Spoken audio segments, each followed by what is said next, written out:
गुरुर्ब्रह्मा गुरुर्विष्णु गुरुर्देवो महेश्वरः गुरु साक्षात् परब्रह्म तस्मै श्री गुरवे नमः। ಶ್ರೀ ಜಗದ್ಗುರು ಸಿದ್ಧಾರೂಢರ ಪಾದಕಮಲಗಳಿಗೂ, ಶ್ರೋತ್ರಿಯ ಬ್ರಹ್ಮನಿಷ್ಠ ಸದ್ಗುರು ಬಸವಾನಂದರ ಪಾದಕಮಲಗಳಿಗೂ, ಅವರ ಪ್ರತಿರೂಪದಂತಹ ನಿಜಗುಣಪ್ಪನವರ ಪಾದಕಮಲಗಳಿಗೂ ನನ್ನ ದೀರ್ಘದಂಡ ಪ್ರಣಾಮಗಳನ್ನ ಸಲ್ಲಿಸುತ್ತಾ, ಎಲ್ಲ ಮಹಾತ್ಮರ ಪಾದಕಮಲಗಳಿಗೂ ನನ್ನ ದೀರ್ಘದಂಡ ಪ್ರಣಾಮಗಳನ್ನ ಸಲ್ಲಿಸುತ್ತಾ, ಮನದಲ್ಲಿ ಸ್ಮರಿಸಿಕೊಳ್ಳುತ್ತಾ, ತಮ್ಮೆಲ್ಲರಿಗೂ ವಂದಿಸುತ್ತಾ, ಇವತ್ತಿನ ನಿಜಗುಣರು ರಚಿಸಿದಂತಹ ಈ ಕೈವಲ್ಯ ಪದ್ಧತಿ ಒಳಗ ಜ್ಞಾನ ಪ್ರತಿಪಾದನಾ ಸ್ಥಳ ನಡೆದಂಥದ್ದು. ಈ ಜ್ಞಾನ ಪ್ರತಿಪಾದನಾ ಸ್ಥಳದಲ್ಲಿ ಹಲವಾರು ವಿಚಾರಗಳನ್ನ ಅವರು ಹೇಳ್ತಾರೆ.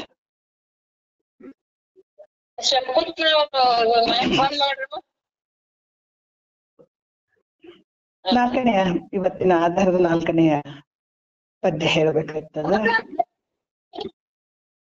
ಯಾಕಂತಂದ್ರ ಈ ನಾಲ್ಕನೆಯ ಪದ್ಯದಲ್ಲಿ ಹಿಂದೆ ಕೂಡ ಬಹಳಷ್ಟು ವಿಷಯಗಳನ್ನ ಮೂರನೇ ಪದದಲ್ಲಿ ಹೇಳಿದ್ರು. ಜ್ಞಾನ ವೈರಾಗ್ಯ ಉಪರತಿಗಳೆಂಬಿವನೇ ಸಂಧಾನಿಸುತ್ತಿರೆ ಭೋಗ ಮೋಕ್ಷ ವಾಂಚಿತರು ಅಂತ ಹೇಳಿದ್ರು. ಯಾಕಂದ್ರ ಜ್ಞಾನದಿಂದನೇ ಮೋಕ್ಷ ಆಗ್ತದ, ಆದ್ರ ವೈರಾಗ್ಯ ಮತ್ತೆ ಉಪರತಿಯಿಂದ ಆಗಂಗಿಲ್ಲ ಅನ್ನುವಂಥದ್ದನ್ನ ಹೇಳಿದ್ರು. ಇಲ್ಲಿ ಹೇಳಿದ್ರು ಜ್ಞಾನವೇ ಮೋಕ್ಷಕ್ಕೆ ಸಾಕ್ಷಾತ್ ಸಾಧನ ಆಗ್ತದೆ ಅಂತ ಹೇಳಿದ್ರು. ಬೇರೆ ಒಂದು ವೈರಾಗ್ಯ ಮತ್ತೆ ಉಪರತಿಗಳಿಂದ ಇಲ್ಲ ಅಂತ ಹೇಳಿದ್ರು. ಇದನ್ನ ಕೇಳಿದಂತ ಕರ್ಮವಾದಿಗಳು ಏನ ಹೇಳ್ತಾರಂದ್ರ, ಪೂರ್ವ ಮೀಮಾಂಸಕರಾಗಿರ್ಬೋದು, ಜೈಮಿನಿ ಮತವಾದಿಗಳಾಗಿರ್ಬೋದು, ಹಲವಾರು ಅವರು ಹೇಳ್ತಾರ, ಜ್ಞಾನದಿಂದ ಮೋಕ್ಷ ಆಗ್ತದಂತ ಹೇಗೆ ಹೇಳ್ತೀರಿ? ಕರ್ಮದಿಂದ ಮೋಕ್ಷ ಆಗ್ತದ, ಯಾಕಾಗಂಗಿಲ್ಲ? ಕರ್ಮದಿಂದನೂ ಮೋಕ್ಷ ಆಗ್ತದ ಅನ್ನುವಂಥದ್ದು ವಿಚಾರವನ್ನ ಅವರು ಹೇಳ್ತಾರ. ಯಾಕಂದ್ರೆ ಮತ್ತಿಲ್ಲಂದ್ರ ಕೇವಲ ಕರ್ಮದಿಂದ ಅಥವಾ ಜ್ಞಾನ ಕರ್ಮ ಸಮುಚ್ಚಯದಿಂದ ಆದ್ರೂ ಕೂಡ ಮುಕ್ತಿ ಆಗ್ತದ ಅನ್ನುವಂತ ಕರ್ಮವಾದಿಗಳು ಅಲ್ಲಿ ಹೇಳ್ತಾರೆ. ಯಾಕಂದ್ರೆ ವೇದದಲ್ಲಿ ಕೂಡ ಏನ್ ಹೇಳಿದಾರ, ಎರಡು ರೀತಿಯಿಂದ ಹೇಳಿದಾರ. ವಿಹಿತ ಕರ್ಮ, ನಿಷಿದ್ಧ ಕರ್ಮ ಅಂತ ಹೇಳಿದಾರ. ಅಲ್ಲಿ ವಿಹಿತ ಕರ್ಮ ಅನ್ನುವಂಥದ್ದಂದ್ರ ನಾವು ಮಾಡ್ಬೇಕಾದಂಥದ್ದು ಯೋಗ್ಯವಾಗಿರುವಂತ ಕರ್ಮ. ಆ ಕರ್ಮದಲ್ಲಿ ನಿತ್ಯ ಕರ್ಮ, ನೈಮಿತ್ತಿಕ ಕರ್ಮ, ಕಾಮ್ಯ ಕರ್ಮ ಮತ್ತೆ ಪ್ರಾಯಶ್ಚಿತ್ ಕರ್ಮ ಅಂತ 4 ರೀತಿಯಿಂದ ಹೇಳಿದಾರ. ನಿಷಿದ್ಧ ಕರ್ಮ ಅದು ಒಂದೇ ಇರುವಂತದ್ದು, ಅದು ಮಾಡಾಕ ಯೋಗ್ಯ ಇರದೇ ಇರುವಂತದ್ದು. ಅಲ್ಲಿ ನಿತ್ಯ ಕರ್ಮ ಮಾಡುವಂಥದ್ದು ಕೂಡ ಏನಾಗ್ತದ, ಅವ್ರು ಕೆಲವೊಂದು ವಿಚಾರಗಳನ್ನ ಹೇಳ್ತಾರ ಕರ್ಮವಾದಿಗಳು. ನಿತ್ಯ ಕರ್ಮ ಅನ್ನುವಂಥದ್ದು ಜಪ ತಪ ಇವನ್ ಮಾಡುವಂಥದ್ದು, ಸಂಧ್ಯಾ ವಂದನೆಗಳನ್ನ ಮಾಡುವಂಥದ್ದು, ಪ್ರತಿ ದಿವಸ ಮಾಡುವಂಥದ್ದು, ಇದು ನಿತ್ಯ ಕರ್ಮ ಅಂತ ಅನಿಸ್ಕೊಳತ್ತದ, ಇದನ್ ಮಾಡುವಂಥದ್ದು. ಆಮೇಲೆ ನೈಮಿತ್ತಿಕ ಕರ್ಮ ಅಂತಂದ್ರೆ ಕೆಲವೊಂದು ಸಂದರ್ಭದಲ್ಲಿ ಮಾಡುವಂಥದ್ದು. ಈಗ ಶಿವರಾತ್ರಿ ಸಂದರ್ಭ ಆಗಿರ್ಬೋದು, ಗ್ರಹಣ ಸಂದರ್ಭ ಆಗಿರ್ಬೋದು, ಶ್ರಾದ್ದ ಸಂದರ್ಭ ಆಗಿರ್ಬೋದು, ಕೆಲವೊಂದುಗಳಲ್ಲಿ ನೈಮಿತ್ತಿಕವಾಗಿ ಅದನ್ನ ಮಾಡುವಂತ ಕರ್ಮಗಳು. ಮತ್ತೆ ಈ ನಿಷಿದ್ಧ ಕರ್ಮ ಆದ್ರೂ ಕೂಡ ಅದೇನಾಗ್ತದ, ನರಕಕ್ಕ ಹೋಗುವಂಥದ್ದು. ಹಾಗಾಗಿ ನಿಷಿದ್ಧ ಕರ್ಮ ಮಾಡುವಂಥದ್ದು ಯೋಗ್ಯ ಅಲ್ಲ. ಮತ್ತೆ ಕಾಮ್ಯ ಕರ್ಮ ಅನ್ನುವಂಥದ್ದು ಸ್ವರ್ಗಾದಿ ಭೋಗಗಳನ್ನು ಕೊಡುವಂಥದ್ದು, ಅದು ಕೂಡ ಶಾಶ್ವತ ಅಲ್ಲ, ಅದು ಮಾಡೋದು ಬೇಕಾಗಿಲ್ಲ. ಆದ್ರ ಪ್ರಾಯಶ್ಚಿತ್ತ ಕರ್ಮ ಅನ್ನುವಂಥದ್ದು ಏನಾದ್ರೂ ತಪ್ಪು ಮಾಡಿದಾಗ, ತಪ್ಪು ಅಂತ ಗೊತ್ತಾದಾಗ ಅದಕ್ಕೆ ಮಾಡುವಂತ ಪ್ರಾಯಶ್ಚಿತ್ತ ಕರ್ಮ. ಇದರಲ್ಲಿ ಸಾಧಾರಣವಾದಂಥದ್ದು ಮತ್ತೆ ಅಸಾಧಾರಣವಾದಂತ ಪ್ರಾಯಶ್ಚಿತ್ತಗಳು ಅಂತ 2 ರೀತಿಯಿಂದ ಹೇಳ್ಕೊಂಡು ಬರ್ತಾರ ಅವರು. ಯಾಕಂದ್ರ ಸಾಧಾರಣ ಆ, ಅಸಾಧಾರಣ ಎರಡೂ ಒಂದು ಪ್ರಾಯಶ್ಚಿತ್ ಕರ್ಮದಲ್ಲಿ ತಿಳಿದು ಮಾಡಿದ ಪಾಪವನ್ನ ತಿಳಿದು ಗೊತ್ತಿರ್ತದ ಅದ ಪಾಪ ಹಿಂಗ್ ಮಾಡಿದ್ರ ಇದು ಪಾಪದ ಕೆಲಸ ಐತಿ ಅಂತ ಗೊತ್ತಿರ್ತದ. ಆ ತಿಳಿದು ಮಾಡಿದಂಥ ಒಂದು ಪಾಪವನ್ನ ಅದನ್ನ ತೊಳ್ಕೊಳ್ಬೇಕು. ಅದನ್ನ ತೊಳೆದುಕೊಳ್ಳಲು ಮಾಡುವಂತ ಕರ್ಮಕ್ಕ ಏನ್ ಹೇಳ್ತಾರ, ಅಸಾಧಾರಣ ಪ್ರಾಯಶ್ಚಿತ್ತ ಕರ್ಮ ಅಂತ ಕೂಡ ಹೇಳ್ತಾರ. ಮತ್ತ ಈಗ ಗೊತ್ತಿರದೆ ಮಾಡುವಂತ ಒಂದು ಪಾಪದ ಕೆಲಸಗಳು ನಡೆದಿರ್ತಾವ, ಗೊತ್ತೇ ಆಗಂಗಿಲ್ಲ ಮಗ. ಹಿಂದಿನ ಜನ್ಮಾಂತರದಿಂದ ಮಾಡಿದಂತ ಕರ್ಮಗಳು ಬಹಳಷ್ಟು ಇರ್ತಾವ, ಅವು ಗೊತ್ತಿಲ್ಲ ನಮ್ಗೆ ಏನೇನ್ ಮಾಡಿವಂತ ನಮಗ್ ಗೊತ್ತಿಲ್ಲ. ಗೊತ್ತಿರದೆ ಮಾಡಿದಂತ ಪಾಪವನ್ನ ಕಳ್ಕೊಳ್ಬೇಕಾದ್ರೆ ಮಾಡುವಂತ ಕರ್ಮ ಅದು ಸಾಧಾರಣ ಪ್ರಾಯಶ್ಚಿತ್ತ ಕರ್ಮ ಅಂತ ಕೂಡ ಹೇಳಿಸ್ಕೊಳ್ತದೆ. ಮತ್ತೆ ಇವಾಗ ಪ್ರತಿನಿತ್ಯ ಏನ್ ಮಾಡುವಂತ ಕರ್ಮಗಳೇನ, ನಿತ್ಯ ಕರ್ಮ ಮತ್ತೆ ನೈಮಿತ್ತಿಕ ಕರ್ಮದಿಂದ ಈಗ ಈ ನಿತ್ಯ ಕರ್ಮಗಳು ಯಾಕೆ ಮಾಡ್ಬೇಕಂತಂದ್ರೆ ನಾವು ಒಂದು ಒಳ್ಳೆ ಮನಸ್ಸನ್ನ ಒಂದು ಶುದ್ಧವಾದ ದಾರಿಯಲ್ಲಿ ತಗೊಂಡು ಹೋಗ್ಬೇಕು. ಆಮೇಲೆ ಯಾವುದೇ ಒಂದು ನಮ್ಮಿಂದ ಪಾಪದ ಕರ್ಮಗಳು ಘಟಿಸಬಾರ್ದು ಅನ್ನುವಂಥ ಭಾವದಲ್ಲಿ ಇಲ್ಲಿ ನಿತ್ಯ ನೈಮಿತ್ತಿಕ ಕರ್ಮಗಳನ್ನ ಮಾಡುವಂತಂದ್ರೆ ಮಾಡ್ಲಿಕ್ಕೆ ಯೋಗ್ಯ ಆಗಿರ್ತದೆ, ಮಾಡ್ತಾರೆ. ಇದರಿಂದ ಏನಾಗ್ತದ, ಇವೆಲ್ಲ ಕರ್ಮಗಳನ್ನ ಮಾಡೋದ್ರಿಂದ, ನಿತ್ಯ ನೈಮಿತ್ತಿಕ ಕರ್ಮಗಳನ್ನ ಮಾಡೋದ್ರಿಂದ ಏನಾಗ್ತದ ಅಂದ್ರ ಈ ಸಂಚಿತ ಅಲ್ಲಿ ಸುಟ್ಟು ಹೋಗ್ತದ. ಯಾಕಂತಂದ್ರ ಮತ್ತೆ ಆಗಾಮಿ ಕರ್ಮಗಳು ಆಗಂಗಿಲ್ಲ. ಯಾಕಂತಂದ್ರ ಆತ ನಿತ್ಯ ನೈಮಿತ್ತಿಕ ಕರ್ಮಗಳನ್ನ ಮಾಡ್ತಾ ಇರ್ತಾನ, ಹಂಗಾಗಿಬಿಟ್ಟು ಪಾಪಗಳು ಘಟಿಸಂಗಿಲ್ಲ ಅಂತ ಹೇಳ್ತಾರ ಅವ್ರು. ಮತ್ತೆ ಸುಖ ದುಃಖ ಆತ ಅನುಭವಿಸಿ ಹೋಗ್ಬೇಕಾಗ್ತದ, ಅದು ಭೋಗ ಕೊಟ್ಟೆ ಕೊಡ್ತದ. ಮತ್ತೆ ಇದೆಲ್ಲ ಹೋಗೋದ್ರಿಂದ ಕರ್ಮದಿಂದನೇ ಮೋಕ್ಷ ಆಗ್ತದಲ್ಲ, ಮತ್ತೆ ಜ್ಞಾನದಿಂದ ಮೋಕ್ಷ ಆಗ್ತದ. ಜ್ಞಾನಕ್ಕ ನಾವ್ ಅದನ್ನ ಯಾಕೆ ಮಾಡ್ಕೊಳ್ಬೇಕು, ಕರ್ಮದಿಂದನೇ ಮೋಕ್ಷ ಆಗ್ತದಲ್ಲ. ನೀವು ಮಾತನಾಡುತ್ತಿರುವ ವ್ಯಕ್ತಿಯು ನಿಮ್ಮ ಕರೆಯನ್ನು ಹೋಲ್ಡ್ ನಲ್ಲಿ ಇರಿಸಿದ್ದಾರೆ, ದಯವಿಟ್ಟು ಲೈನ್ ನಲ್ಲಿ ಇರಿ ಅನ್ನುವಂಥ ವಿಚಾರವನ್ನ ಅವ್ರು ಹೇಳ್ತಾರೆ. ಇವೆಲ್ಲ ಮಾಡೋದ್ರಿಂದ ನಮ್ಮ ಮೋಕ್ಷ ಆಗೇ ಆಗ್ತದೆ, ಯಾಕಾಗಂಗಿಲ್ಲ ಅನ್ನುವಂಥ ವಿಚಾರವನ್ನ ಅವ್ರು ಹೇಳ್ತಾರೆ. ಮತ್ತೆ ಇನ್ನು ಒಂದು ಸ್ವಲ್ಪ ಜನ ಹೇಳ್ತಾರ, ಈ ಸಮುಚ್ಚಾಯಿಗಳು ಅವ್ರು ಹೇಳ್ತಾರೆ ಕರ್ಮ ಮತ್ತೆ ಜ್ಞಾನ ಎರಡರಿಂದನೂ ಒಟ್ಟಿಗೆ ಮಾಡೋದ್ರಿಂದ ಮೋಕ್ಷ ಆಗ್ತದೆ. ಕರ್ಮ ಮಾಡೋದು ಮತ್ತೆ ಜ್ಞಾನನೂ ಹಾಗೆ ಆಗುವಂಥದ್ದು, ಎರಡು ಅದರಿಂದ ಒಟ್ಟಿಗೆ ಮೋಕ್ಷ ಆಗ್ತದ ಅಂತ ಅವ್ರು ಹೇಳ್ತಾರೆ. ಈ ಸಮುಚ್ಚಾಯಿಗಳು ಅವ್ರು ಹೇಳ್ತಾರ. ಅವ್ರು ಅಂದ್ರೆ ಕರ್ಮವನ್ನ ಮಾಡ್ಬೇಕು ಮತ್ತೆ ಜ್ಞಾನ ಎರಡು ಒಟ್ಟಿಗೆ ಮಾಡೋದ್ರಿಂದ ಹೆಂಗ ಒಂದು ಪಕ್ಷಿ ಎರಡು ರೆಕ್ಕೆಗಳನ್ನ ಇಟ್ಕೊಂಡು ಒಂದ್ಸಲಕ್ಕೆ ಹಾರ್ತದಲ್ಲ, ಎರಡು ರೆಕ್ಕೆಗಳು ಕೆಲಸ ಮಾಡ್ತಾವಲ್ಲ, ಆ ರೀತಿ ಕರ್ಮ ಮತ್ತೆ ಜ್ಞಾನ ಎರಡರಿಂದ ಒಟ್ಟಿಗೆ ಮೋಕ್ಷ ಆಗ್ತಂತ ಅವ್ರು ಹೇಳ್ತಾರೆ. ಅದಕ್ಕೆ ಅದು ಕೂಡ ಸರಿಯಾದದ್ದು ಅಲ್ಲ. ಯಾಕಂದ್ರೆ ಕರ್ಮ ಅನ್ನುವಂಥದ್ದು ಅಜ್ಞಾನ, ಯಾಕಂದ್ರೆ ಅದು ಕತ್ತಲು ಬೆಳಕಿದ್ದಂಗೆ. ಕರ್ಮ ಅನ್ನುವಂಥದ್ದು ಕತ್ತಲು, ಜ್ಞಾನ ಅನ್ನುವಂಥದ್ದು ಬೆಳಕು. ಅದು ಎರಡು ಒಟ್ಟಿಗೆ ಮಾಡಕ್ ಆಗಂಗಿಲ್ಲ. ಯಾಕಂತಂದ್ರ ಅಜ್ಞಾನ ಅನ್ನುವಂಥದ್ದು ಕತ್ತಲ ಅದು. ಯಾಕಂತಂದ್ರ ಜ್ಞಾನ ಅನ್ನುವಂಥದ್ದು ಬೆಳಕು ಐತೆ. ಆದ್ರ ಎರಡು ಸಮುಚ್ಚಯದಿಂದ ಇಲ್ಲಿ ಏನಾಗ್ತದ, ಮೋಕ್ಷ ಆಗಕ್ ಸಾಧ್ಯ ಇಲ್ಲ. ಅದಕ್ಕ ಇದು ಕೂಡ ಯೋಗ್ಯ ಆದಂತ ವಿಚಾರ ಅಲ್ಲ. ಅದಕ್ಕೆ ಮತ್ತೆ ಹೆಂಗ ಅಂತಂದಾಗ ಅವ್ರು ಹೇಳ್ತಾರ, ಈ ಗ್ರಂಥಕಾರರ ಮುಂದ ಹೆಂಗ್ ಹೇಳ್ತಾರಂದ್ರ, ಇಲ್ಲಿ ಈ ಕ್ರಮ ಸಮುಚ್ಚಯದಿಂದ ಇಲ್ಲಿ ಮೋಕ್ಷ ಆಗ್ತದ ಅನ್ನುವಂಥದ್ದು ಹೇಳ್ತಾರ. ಯಾಕಂದ್ರ ಕರ್ಮ ಕೂಡ ಹೆಂಗ ಐತೆ ಅಂದ್ರ ಈ ಕರ್ಮ ಕೂಡ ವ್ಯರ್ಥ ಅಲ್ಲ, ಉಪಾಸನೆ ಕೂಡ ವ್ಯರ್ಥ ಅಲ್ಲ. ಯಾಕಂತಂದ್ರ ಅವು ಸಾಧನೆ ಆಗ್ತಾವ, ಜ್ಞಾನಕ್ಕ ಸಾಧನೆ ಆಗ್ತಾವ.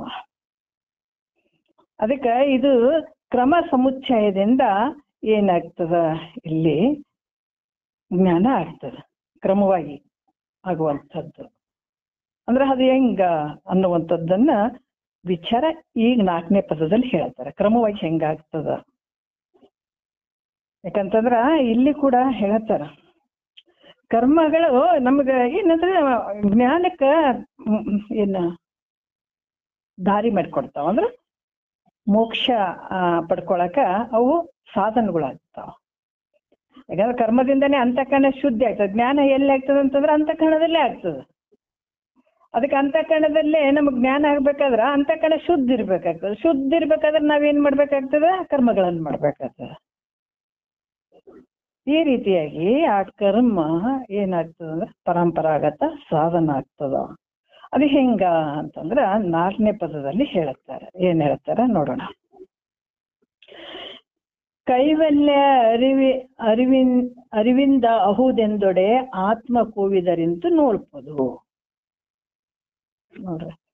ಯಾಕಂತಂದ್ರ ಅವ್ರು ಏನ್ ಹೇಳ್ತಾರ, ಕರ್ಮವಾದಿಗಳು ಕರ್ಮದಿಂದನೇ ಆಗ್ತದೆ, ಜ್ಞಾನದಿಂದನೇ ಆಗ್ತದಂತ ಹೆಂಗ್ ಹೇಳಕ್ ಸಾಧ್ಯ ಆಗ್ತದ?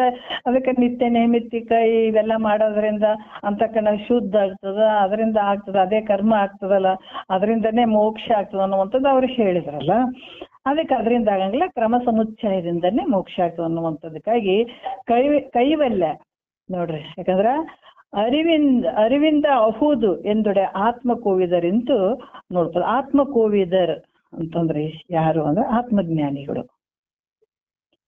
ಕೈವಲ್ಯ ಅಂತಂದ್ರೆ ಮುಕ್ತಿ ಆಗುವಂಥದ್ದು. ಕೈವಲ್ಯ ಅಂದ್ರೆ ಮುಕ್ತಿ. ಅರಿವು ಅಂತಂದ್ರೆ ಯಾವುದು? ಜ್ಞಾನ. ಮಾಮೂಲಿ ಅರಿವು ಅಂತಲ್ಲ ಅದು.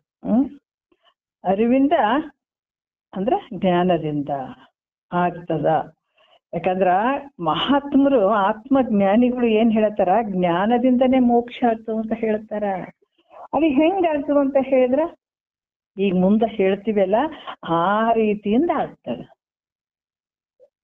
ಯಾವ ರೀತಿ ಮುಂದ ನಾವ್ ಹೇಳ್ತೀವಲ್ಲ ಅದರಿಂದ ಈಗ ಆತ್ಮಜ್ಞಾನಿಗಳು ಏನಂದ್ರ ಜ್ಞಾನ ದೇವತೆ ಕೈವಲ್ಯಂ ಅಂತ ಹೇಳ್ತಾರ. ಜ್ಞಾನದಿಂದನೇ ಮೋಕ್ಷ ಆಗ್ತದಂತ ಹೇಳ್ತಾರ. ಆದ್ರ ಈಗ ಈ ಜ್ಞಾನದಿಂದನೇ ಮುಕ್ತಿ ಆಗ್ತದಂತ ಹೇಳಿದ್ರ ಮುಮುಕ್ಷುಗಳು ಈ ರೀತಿಯಿಂದ ತಿಳ್ಕೊಳ್ಬೇಕು. ಹೆಂಗಂದ್ರ ಈ ಕರ್ಮಗಳು ಏನದಾವಂದ್ರ ಪರಂಪರಾ ಸಾಧನೆಗಳಿಂದ ಜ್ಞಾನ ಹಾಗೆ ಮುಕ್ತಿ ಆಗ್ತದ. ಅದಕ್ಕೂ ಯಾಕಂತಂದ್ರೆ ಹಿಂದ ಒಂದು ಸಾಧನೆಗಳು ಬೇಕಲ್ಲ. ಹಂಗಾಗಿ ಇಲ್ಲಿ ಕೂಡ ಅಂತಃಕರಣ ಶುದ್ಧ ಆಗ್ಬೇಕಾದ್ರೆ ಕರ್ಮಗಳು ಬಹಳ ಬೇಕಾಗ್ತದೆ. ಅಂತಃಕರಣದಲ್ಲೇ ಜ್ಞಾನ ಆಗುವಂಥದ್ದು. ಆಮೇಲೆ ಅಂತಃಕರಣ ಯಾವ ರೀತಿ ಅಂತಂದ್ರ ಈ ಶಮ ದಮ ತಿತಿಕ್ಷೆ ಇವೆಲ್ಲ ಅವುಗಳ ಒಂದು ಸತ್ವ ಗುಣಗಳಿಂದ ಕೂಡಿದಂತ ಅಂತಃಕರಣ ಅಂತ ಕೂಡ ಹೇಳ್ತಾರ. ಸಾತ್ವಿಕ ಭಾವ ಇರಬೇಕು. ಯಾಕಂತಂದ್ರ ಈ ಜ್ಞಾನ ಆಗ್ಬೇಕಾದ್ರೆ ನಮಗೆ ಯಾವ ಒಂದು ಭಾವ ಇರ್ಬೇಕಂದ್ರ ಸತ್ವ ಗುಣನೇ ಪ್ರಧಾನವಾಗಿರ್ಬೇಕಾಗ್ತದ. ತಮೋ ಮತ್ತೆ ರಜೋಗುಣದಿಂದ ಅಂತಃಕರಣ ಹೆಂಗಾಗ್ತದಂದ್ರ ಮಲಿನತ್ವದಿಂದ ಕೂಡಿರ್ತದ. ನಾವ್ ಅದಕ್ಕೆ ಇದನ್ನ ಕಳ್ಕೊಳ್ಬೇಕಾದಾಗ ನಾವ್ ಹೆಚ್ಚಾಗಿ ಈ ಅಂತಃಕರಣದಲ್ಲಿ ಈ ಮಲ ವಿಕ್ಷೇಪ ಅನ್ನುವಂಥದ್ದು ಇರ್ತಾವಲ್ಲ, ಅದಕ್ಕಾಗಿ ಈ ಮಲ ವಿಕ್ಷೇಪ ದೋಷಗಳನ್ನ ಕಳೆಯುವುದಕ್ಕಾಗಿ ಕರ್ಮ ಮಾಡ್ಬೇಕಾಗ್ತದ. ಅನಂತ ಜನ್ಮಗಳ ಒಂದು ಪಾಪದ ದೋಷ ಇರ್ತದೆ. ಈ ಪಾಪದ ದೋಷ ಇದ್ದಾಗ ಮಾತ್ರ ಅಲ್ಲಿ ಏನಾಗ್ತದ, ಈ ಕೇಳಕ್ಕ ಸಾಧ್ಯ ಆಗಂಗಿಲ್ಲ. ಇದನ್ನ ಪಡ್ಕೊಳ್ಬೇಕನ್ನುವಂತ ಭಾವ ಉತ್ಪತ್ತಿ ಆಗಂಗಿಲ್ಲ. ಯಾವಾಗ ಅಂತಃಕರಣದ ಮಲವಿಕ್ಷೇಪ ಅಲ್ಲಿ ಹೋಗ್ತಾವ ಅವಾಗ ಶುದ್ಧ ಆಗ್ತದ. ಅವಾಗ ಅಲ್ಲಿ ಜ್ಞಾನ ಆಗಕ್ ಸಾಧ್ಯ ಅಂತಃಕರಣದಲ್ಲಿ. ಅದಕ್ಕೆ ಯಾವ ರೀತಿ ಅಂದ್ರ ಇದು ಇದ್ದದಕ್ಕೆ ಗಜದಂಡ ಗುರುಗಳು ಎಲ್ರಿಗೆ ಉಪದೇಶ ಮಾಡ್ತಿದ್ರು. ಯಾಕಂದ್ರೆ ಹಿಂದಿನ ಒಂದು ಋಷಿ ಮುನಿಗಳು ಕೂಡ ಯಾರು ಈ ಜ್ಞಾನಕ್ಕೆ ಅಧಿಕಾರಿಗಳು ಇದ್ದಾರ ಅನ್ನುವಂಥದ್ದನ್ನ ನೋಡ್ಬಿಟ್ಟು ಅವ್ರ ಉಪದೇಶವನ್ನು ಮಾಡ್ತಿದ್ರು. ಅವಾಗ ಅವ್ರು ಬಂದ್ರು, ಅವ್ರ ಹೆಸರು ನನಗೆ ನೆನಪಿಲ್ಲ. ಅವ್ರು ಬಂದು ದಿವಸ ಅಲ್ಲಿ ಕೆಲಸ ಮಾಡ್ತಾ ಇದ್ನು ಅಂತ ಕೂಡ ಹೇಳತ್ತಾರತ.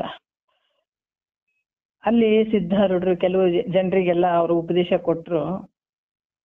ಸಿದ್ಧಾರೂಢರು ಅಲ್ಲಿ 12 ವರ್ಷ ಅಲ್ಲೇ ಇದ್ದುಕೊಂಡು ಕಸ ಗುಡಿಸ್ಕೊಂಡು ಅವ್ರು ಹೇಳಿದಂತೆ ಕೆಲಸ ಮಾಡ್ಕೊಂಡು ಅಲ್ಲಿ ಇದ್ದು ಎಲ್ಲೋ ಒಂದ್ ಕಡೆ ಮೂಲೆಯಲ್ಲಿ ಕೂತ್ಕೊಂಡು ಈ ಜ್ಞಾನವನ್ನ ಕೇಳ್ತಾ ಇದ್ರು ಸಿದ್ಧಾರೂಢರು. ಈ ಅಪ್ಪನು ಒಂದಿಷ್ಟು ಕಸ ಗುಡಿಸೋದು, ನೀರ್ ತಂದು ಹಾಕೋದು, ಇವತ್ತೂ ಅಲ್ಲೇ ಕೆಲಸ ಮಾಡ್ತಿದ್ದ. ಆದ್ರ ಗುರುಗಳು ಇತ್ಗ ಕೊನೆಗೆ ಅವ್ರನ್ನ ಹತ್ರ ಕರೆದು ಬಿಟ್ಟು ಕೆಲವು ಹಿತವಚನಗಳನ್ನ ಹೇಳಿದ್ರು, ಉಪದೇಶದ ವಾಕ್ಯಗಳನ್ನ ಹೇಳಿದ್ರು, ಎಲ್ಲಾ ಮಾಡಿದ್ರು ಸಿದ್ಧಾರೂಢರಿಗೆ. ಅದನ್ನ ನೋಡ್ಬಿಟ್ಟು ಇತಗೂ ಮನಸ್ಸಿನಲ್ಲಿ ಆಸೆ ಆಯ್ತು, ಇದನ್ನ ನನ್ನ ಜೊತೆನೆ ಕೆಲಸ ಮಾಡಿದಾನ, ನಾನು ಈತನ ಜೊತೆ ಕೆಲಸ ಮಾಡಿದ್ದೀನಿ. ಆದ್ರೆ ಗುರುಗಳು ಆತಗ್ ಬಹಳ ಪ್ರೀತಿಯಿಂದ ತೋರಿಸಿ ಉಪದೇಶವನ್ನ ಮಾಡಿದ್ರು, ನನಗ್ ಮಾಡ್ಲಿಲ್ಲಲ್ಲ ಅನ್ನುವಂತ ಭಾವ ಆತನ ಬಳಿ ಬಹಳ ಬಂದ್ಬಿಡ್ತು ಅಂತ ಹೇಳ್ತಾರೆ. ಹೇಳಿದಾಗ ಗುರುಗಳ ಹತ್ರ ಹೋದ್ರಪ್ಪ, ಅವರಿಗೆ ನೀವು ಹಿತವಚನಗಳು ಹೇಳಿದ್ರಿ, ವಾಕ್ಯಗಳನ್ನ ಹೇಳಿದ್ರಿ, ನನಗೂ ಹೇಳಿಲ್ಲ, ನೀವು ಹೇಳ್ರಪ್ಪ ನನಗೂ ಅಂತ ಹೇಳಿದ್ರು. ಅವರಿಗೆ ಹೇಳಿದಾಗ ಆದ ಹೇಳ್ದ, ನಕ್ಕು ಬಿಟ್ಟು ಇದೇ ಒಂದು ಯಾವುದು ಕಪ್ಪಂದು ಒಂದು ಬಟ್ಟೆಯನ್ನ ಕೊಟ್ಬಿಟ್ಟು ಇದು ನಾಳೆ ಕ್ಲೀನಾಗಿ ತೊಳ್ಕೊಂಡ್ ಬಂದು, ಯಾಕಂದ್ರೆ ಅದು ಸ್ವಲ್ಪ ಬಣ್ಣ ಹಾಕುವಂತ ಕೆಲಸನೂ ಮಾಡ್ತಿದ್ರಂತ ಅವ್ರು, ಇದಕ್ಕೆ ಒಳ್ಳೆ ಬಣ್ಣ ಹಾಕೊಂಡ್ ಬಾ ಅಂತ ಕಳಿಸಿದ್ರಂತ. ಹೋಗಿ ತೊಳೆದನ್ನ, ಯಾಕಂದ್ರೆ ಒಂದು ಕರಿ ಬಟ್ಟಿ ನೋಡ್ರಿ, ಮಸಿ ಆದಂತ ಬಟ್ಟಿ ಎಷ್ಟು ತೊಳೆದ್ರು ಹೋಗ್ಲಿಲ್ಲ, ಅದಕ್ಕೆ ಬಣ್ಣನೂ ಕೂಡಂಗಿಲ್ಲ. ಬಂದು ವಾಪಸ್ ಕೊಟ್ಟು, ಅಪ್ಪ ನಾನು ಇದನ್ನೆಷ್ಟು ತೊಳೆದೆ, ಇದಕ್ ಕಲರ್ ಕೂಡಂಗ್ಲಪ್ಪ ಅಂತಂದ್ರಂತ. ಅಂದಾಗ ಅಂದ್ರಂತ, ಇದು ಗಜದಂಡ ಗುರುಗಳು ಅಂದ್ರಂತ, ಇಷ್ಟ್ರ ಮೇಲೆ ನಿನಗೆ ಉತ್ತರ ಸಿಕ್ಕಿತಂತ ಅನ್ಕೊಂಡಿದ್ದೀನಪ್ಪ ಅಂತ ಹೇಳಿ ಕೆಲವು ವಿಚಾರಗಳನ್ನು ಹೇಳಿದ್ರಂತ. ಹೇಳಿದಾಗ ಆವತ್ತೇ ಆತ, ನೀವ್ ಹೇಳಿದ ವಾಕ್ಯದ ಮೇಲೆ ನೀವ್ ಹೆಂಗ ನಡಿಯಂತ ನಾನು ಅದೇ ಪ್ರಕಾರ ನಡ್ಕೊಡ್ತೀನಿ, ನನಗೆ ಇದು ಯಾವುದು ಬೇಡಪ್ಪ, ನಿಮ್ಮ ವಾಕ್ಯನೇ ಮುಖ್ಯ ಅಂತ ಎಲ್ಲವನ್ನ ಬಿಟ್ಟು ಮಠದ ಸೇವೆ ಮಾಡ್ಕೊಂಡು ಅಲ್ಲೇ ಉಳ್ಕೊಂಡ್ಬಿಟ್ರಂತ ಹೇಳತ್ತಾರ. ಯಾಕಂದ್ರ ಯಾಕ ಜ್ಞಾನಿಗಳು ಇದನ್ನ ನೋಡಿದ್ರಂದ್ರ ಅಂತಃಕರಣ ಪರಿಪಕ್ವತೆ ಎಷ್ಟಾಗಿದೆ ಅನ್ನುವಂಥದ್ದನ್ನ ನೋಡ್ತಿದ್ರು ಅವರು. ಯಾಕಂದ್ರೆ ಮಲ ವಿಕ್ಷೇಪ ಇದ್ದಂತ ಅಂತಃಕರಣದಲ್ಲಿ ಇದು ಹಿಡಿಯಂಗಿಲ್ಲ, ಇದು ಹೋಗಂಗಿಲ್ಲ, ಮೊದಲನೇ ಮಾತು. ಅದಕ್ಕ ಈ ರೀತಿಯಾಗಿ ಈ ಮಲಿನತ್ವ ಒಂದು ಕೂಡಿದಂತ ಒಂದು ಬಟ್ಟೆಗೆ ಮಲಿನ ವಸ್ತ್ರಕ್ಕ ಬಣ್ಣ ಹೆಂಗ್ ಅಂಟಂಗಿಲ್ಲ, ಅದೇ ರೀತಿ ಕೂಡ ಅದು ಮಲಿನತ್ವದಿಂದ ಕೂಡಿದಂತ ಅಂತಃಕರಣಕ್ಕ ಈ ವಾಕ್ಯಗಳು ಹೋಗಂಗಿಲ್ಲ. ಇಲ್ಲಿ ಕೂಡ ಹೇಳ್ತಾರ, ಈ ರಜೋಗುಣ ಆಗಿರ್ಬೋದು, ತಮೋಗುಣ ರಹಿತ ಶುದ್ಧ ಅಂತಃಕರಣ ಅಲ್ಲಿ ಇರ್ಬೇಕಾಗ್ತದ. ಆ ಒಂದು ಅಂತಃಕರಣದಲ್ಲಿ ಜ್ಞಾನೋದಯ ಆಗ್ತದ, ಜ್ಞಾನ ಆಗ್ತದ, ಇಲ್ಲಾಂದ್ರೆ ಆಗಂಗಿಲ್ಲ. ಅದರಿಂದ ಇಲ್ಲಿ ಕೆಲವು ಕರ್ಮ ಅಂತ ನಾವು ಅದು ಯಾಕಂತಂದ್ರ ಅದು ಕನಿಷ್ಠ ಅಂತೂ ಹೇಳಂಗಿಲ್ಲ, ಯಾಕಂತಂದ್ರೆ ಆ ಒಂದು ಪರಂಪರಾಗತ, ಅದರಿಂದನೇ ಹಿಂಗ್ ಮೇಲ್ಮಟ್ಟಕ್ಕೆ ಬರುವಂತಹದ್ದು ಅನ್ನುವಂಥ ವಿಚಾರವನ್ನ ಹೇಳ್ತಾರ.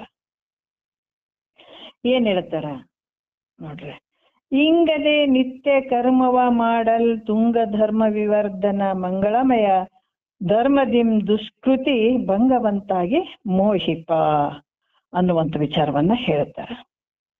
ಹಿಂಗದೆ ಅಂದ್ರೆ ಬಿಡದೆ. ಯಾಕಂತಂದ್ರ ಇಲ್ಲಿ ಏನ್ ಹೇಳ್ತಾರ, ಯಾವುದು ಕನಿಷ್ಠ ಅಲ್ಲ. ಯಾಕಂದ್ರೆ ನಾವು ಈ ಜ್ಞಾನಕ್ಕೆ ಬರ್ಬೇಕಾದ್ರೆ ಕರ್ಮ ಅಗತ್ಯ ಅಂತಂದ್ರೆ ನಾವು ಕರ್ಮದಿಂದ ಮೋಕ್ಷ ಆಗ್ತದ ಅಂತ ಕುಂದ್ರಂಗಿಲ್ಲ. ಅಲ್ಲಿ ಕರ್ಮ ಯಾವ್ದಕ್ಕೆ ಅಗತ್ಯ ಅಂತಂದ್ರೆ ನಮ್ಮ ಅಂತಃಕರಣ ಶುದ್ಧ ಆಗಲ್ಕ.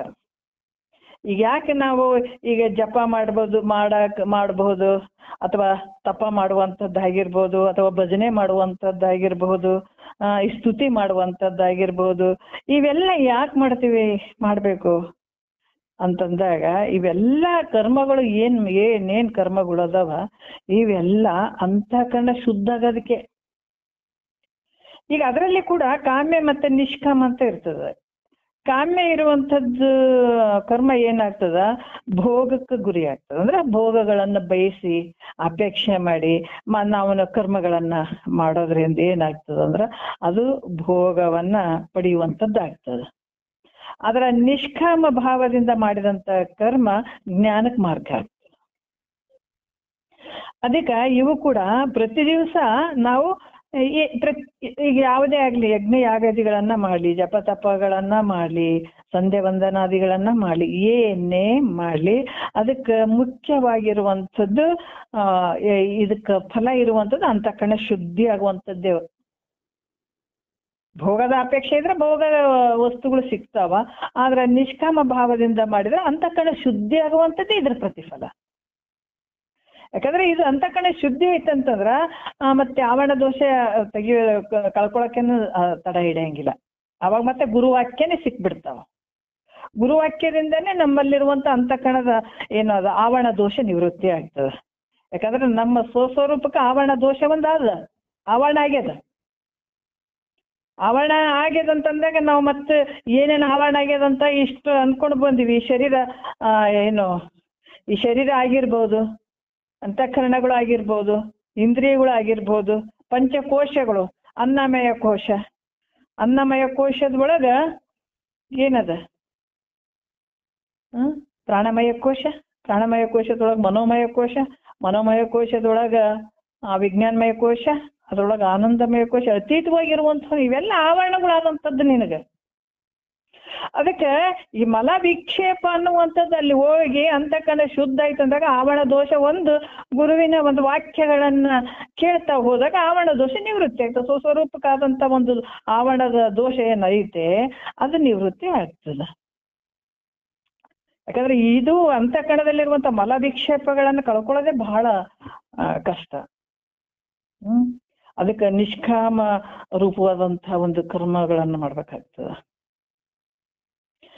ಅದಕ್ಕೆ ಇಲ್ಲಿ ಕೂಡ ಏನ್ ಹೇಳ್ತಾರ, ಪ್ರತಿ ದಿವಸ ನಾವು ಈಗ ಮತ್ತೆ ನಾವು ಹಿಂದಕ್ಕೆ ಹೋಗಂಗಿಲ್ಲ. ಯಾವಾಗ ಗುರುವಾಕ್ಯಗಳು ಸಿಕ್ಕಾವಂತಂದ ಮೇಲೆ ನಾವು ಬಹಳ ಜನ್ಮದ ಪುಣ್ಯದಿಂದ ಈ ವಾಕ್ಯಗಳು ಸಿಗ್ತಾವಂತ ಕೇಳಬೇಕು. ಮತ್ತೆ ನಾವು ಕರ್ಮಕ್ಕೆ ಹೋಗಂಗಿಲ್ಲ ಹಿಂದ. ಸಿಗದೆ ಇದ್ದಾಗ ನಾವು ಕರ್ಮಗಳ ನಮ್ಗೆ ಇಲ್ಲಪ್ಪ ಗುರುವಾಕ್ಯಗಳು ಸಿಕ್ಕಿಲ್ಲ, ನಮ್ಗೇನು ಗೊತ್ತೇ ಇಲ್ಲ ಅಂದಾಗ ನಾವು ಕರ್ಮಗಳು ನಡೀತಾವಲ್ಲಿ.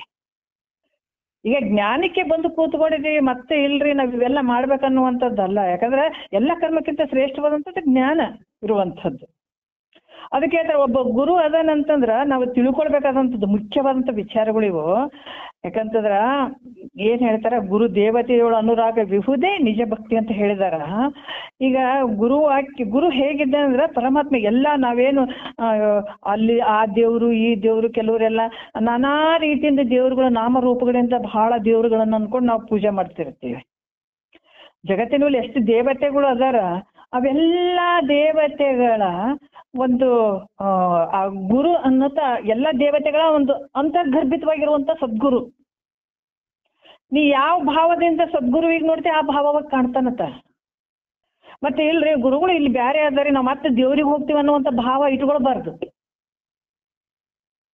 ಯಾಕಂದ್ರೆ ನೀ ಯಾವ ದೇವರನ್ನಂತ ಅನ್ಕೊಳ್ತಿ ಆ ಎಲ್ಲಾ ದೇವತೆಗಳ ಒಂದು ಅಂತರ್ಗರ್ಭಿತ ಗುರು ಸದ್ಗುರುನೇ ಇರ್ತಾನ. ಹಂಗಾಗಿ ಆ ಭಾವದಿಂದ ಕೂಡ ಇಲ್ಲಿ ಮಾಡ್ಬೇಕಾಗ್ತದ. ಪ್ರತಿ ದಿವಸ ನೋಡ್ರಿ, ಇವಾಗ ಗುರುವಾಕ್ಯ ನಮಗ್ ಸಿಕ್ಕಿದವಂತಂದ್ರೆ ನಾವ್ ಎಷ್ಟು ಜನ್ಮದ ಒಂದು ನಿಷ್ಕಾಮದ ಪುಣ್ಯದ ಫಲ ಅಂತ ಹೇಳ್ತೀವಿ. ಇಷ್ಟೇ ಕೇಳಿದಿಳು ಮೈತ್ರೇದೇವಿ, ಏನ್ ಕೇಳಿದಿಳು? ಬಹಳ ಕೇಳಿದಿಳನ. ಅಪ್ಪ ನನ್ಗೆ ಮಾಡಿ ಮಾಡಿ ಮಾಡಿ ಸಾಕಾಗ್ಯದ, ಕರ್ಮಗಳನ್ನ ಮಾಡಿ ಸಾಕಾಗ್ಯದ ನನಗ. ಅದಕ್ಕೆ ಒಂದು ದುಃಖದಳು ತಾನೊಂದದೇ ಪರಿಪೂರ್ಣ ಆನಂದ ರೂಪಿಂದ ಸಂತತ ಮೆರುಪ ಅಂದಕ್ಕುಪಾಯವಿದೆ ಎಂದು ಒಲವಿಂದ ಹಿಂದೆನೆ ಗರುಪು ಸನ್ಮುನಿ ಮುಖ್ಯ ಅಂತ ಕೇಳಿದ್ರಾಕಿ. ಅಂತದನ್ನ ನನಗೆ ಹೇಳ. ಮತ್ತೆ ಹೆಂಗ್ ಹೇಳಿಳು? ಸ್ಮೃತಿ ಮಾತ್ರದಿಂದ ಸಂಸ್ಕೃತಿ ಬಂದವಳಿದು ಅಂತ ಹೇಳ್ತಾಳ. ನನಗೆ ಯಾವಾಗ ನೆನಪು ಸ್ಮೃತಿ ಆಗ್ಬಿಡ್ತದ ಅದೇ ಸಂದರ್ಭದಲ್ಲಿ ಸಂಸಾರ ಅನ್ನುವಂಥದ್ದು ಇದು ಹೆಂಡತಿ ಮಕ್ಕಳ ಸಂಸಾರ ಅಲ್ಲ, ಜನನ ಮರಣ ಅನ್ನುವಂಥ ಸಂಸಾರ ಆ ಬಂದ ಅಳದೋಗ್ಬಿಡ್ಬೇಕು ಅನ್ನುವಂಥ ವಿಚಾರವನ್ನು ಕೇಳ್ತಾಳಕಿ. ಇಷ್ಟೇ ಆಕಿ ಇನ್ನು ಪೂರ್ತಿ ಕೇಳೇ ಇಲ್ಲ. ಪೂರ್ತಿ ಆಕಿ ಬೃಹದಾರಣ್ಯಕೋಪನಿಷತ್ತಿನ ಒಂದು ಪರಮಾನುಭವ ಇನ್ನು ಕೇಳೇ ಇಲ್ಲ. ಸ್ಟಾರ್ಟಿಂಗ್ ನನಗ ಇಂಥ ಆನಂದವನ್ನ, ಯಾಕಂದ್ರೆ ರಾಜ್ಯ ವೈಭೋಗದಲ್ಲಿ ದುಃಖ ಐತೆ, ಬೇರೆ ಇದಕ್ಕಿಂತ ದೊಡ್ಡ ಆನಂದ ಅಂತ ನೀವು ಹೋಗಕತ್ತೀರ ಅಂದ್ಮೇಲೆ ಅಂಥದನ್ನ ನನಗೆ ಹೇಳ್ರಿ, ಇದು ಯಾವ್ದು ಬೇಕಾಗಿಲ್ಲ ಅಂತ ಅಂದಾಗ ಅಷ್ಟೇ ಕೇಳಿದಕ್ಕೆ ಯಜ್ಞವಲ್ಕರು ನೋಡ್ರಿ, ಮತಿಯುಂಟೆ ಜಡರಿಗೆ ಅದ್ವೈತವನ್ನು ಅರಿಯಲಿಕ್ಕೆ ಸತಿ ನೀನೆ ಸುಕೃತಿ ಪೇಳುವನಿ ಕೇಳು ಅಂತ ಹೇಳ್ಬಿಟ್ಟಿದ್ದಾರೆ ಅವರು. ಮತ್ತೆ ನಾವು ಅದನ್ನೇ ಕೇಳಕ್ ಕುಂತೀವಿ ಅಂತಂದ್ಮೇಲೆ ಮತ್ತೆ ತಿರ್ಗಾ ನಾವು ಕರ್ಮಕ್ಕೆ ಹೋಗಂಗಿಲ್ಲ. ಯಾಕಂದ್ರೆ ಆ ವಾಕ್ಯ ನಮ್ಗೆ ಸಿಗಾಕತ್ತೇವಂದ್ರ ಎಷ್ಟೋ ಜನ್ಮದ ಪುಣ್ಯದ ಫಲ ಅಂತ ತಿಳ್ಕೊಬೇಕು ನಾವು. ಆ ಪುಣ್ಯ ನಮ್ಗ ಯಾಕಂತಂದ್ರ ನಿಷ್ಕಾಮ ಪುಣ್ಯದ ಫಲನೇ ಇವತ್ತು ನಮಗೆ ಈ ಕೇಳುವಂತ ಭಾವ ನಮಗ್ ಬಂದಿದೆ ಅಂತ ನಾವು ಸಂತೋಷ ಪಡಬೇಕು, ಖುಷಿ ಪಡಬೇಕು. ಅದಕ್ಕೆ ಮಹಾತ್ಮರು ಹೇಳ್ತಾರ, ಈ ಪ್ರತಿ ದಿವಸ ಯಾಕಂತಂದ್ರೆ ಈ ಕರ್ಮ, ಯಾಕಂದ್ರೆ ಕರ್ಮವಾದಿಗಳು ಹೇಳಕತ್ತಾರ ಕರ್ಮದಿಂದನೇ ಒಂದು ಯಾಕೆ ಮೋಕ್ಷ ಆಗಂಗಿಲ್ಲ, ಜ್ಞಾನದಿಂದನೇ ಮೋಕ್ಷ ಆಗ್ತದಂತ ಹೆಂಗ್ ಹೇಳ್ತೀರಿ ನೀವು ಅಂದಾಗ ಈ ವಿಚಾರ ಹೇಳಕತ್ತಾರ. ಯಾಕಂದ್ರೆ ಕರ್ಮನೂ ಮುಖ್ಯ ಐತಪ್ಪ, ಇಲ್ಲ ಅನ್ನಂಗಿಲ್ಲ. ಕರ್ಮ ಉಪಾಸನೆಗಳು ಕೂಡ ಮುಖ್ಯ ಅದಾವ, ಇಲ್ಲ ಅಂತ ಹೇಳಂಗಿಲ್ಲ. ಅದು ಹೆಂಗ್ ಮುಖ್ಯ ಅದಾವ ಅಂದ್ರ ಅವು ಅಂತಃಕರಣ ಶುದ್ಧ ಮಾಡೋದಕ್ ಮುಖ್ಯ ಅದಾವ.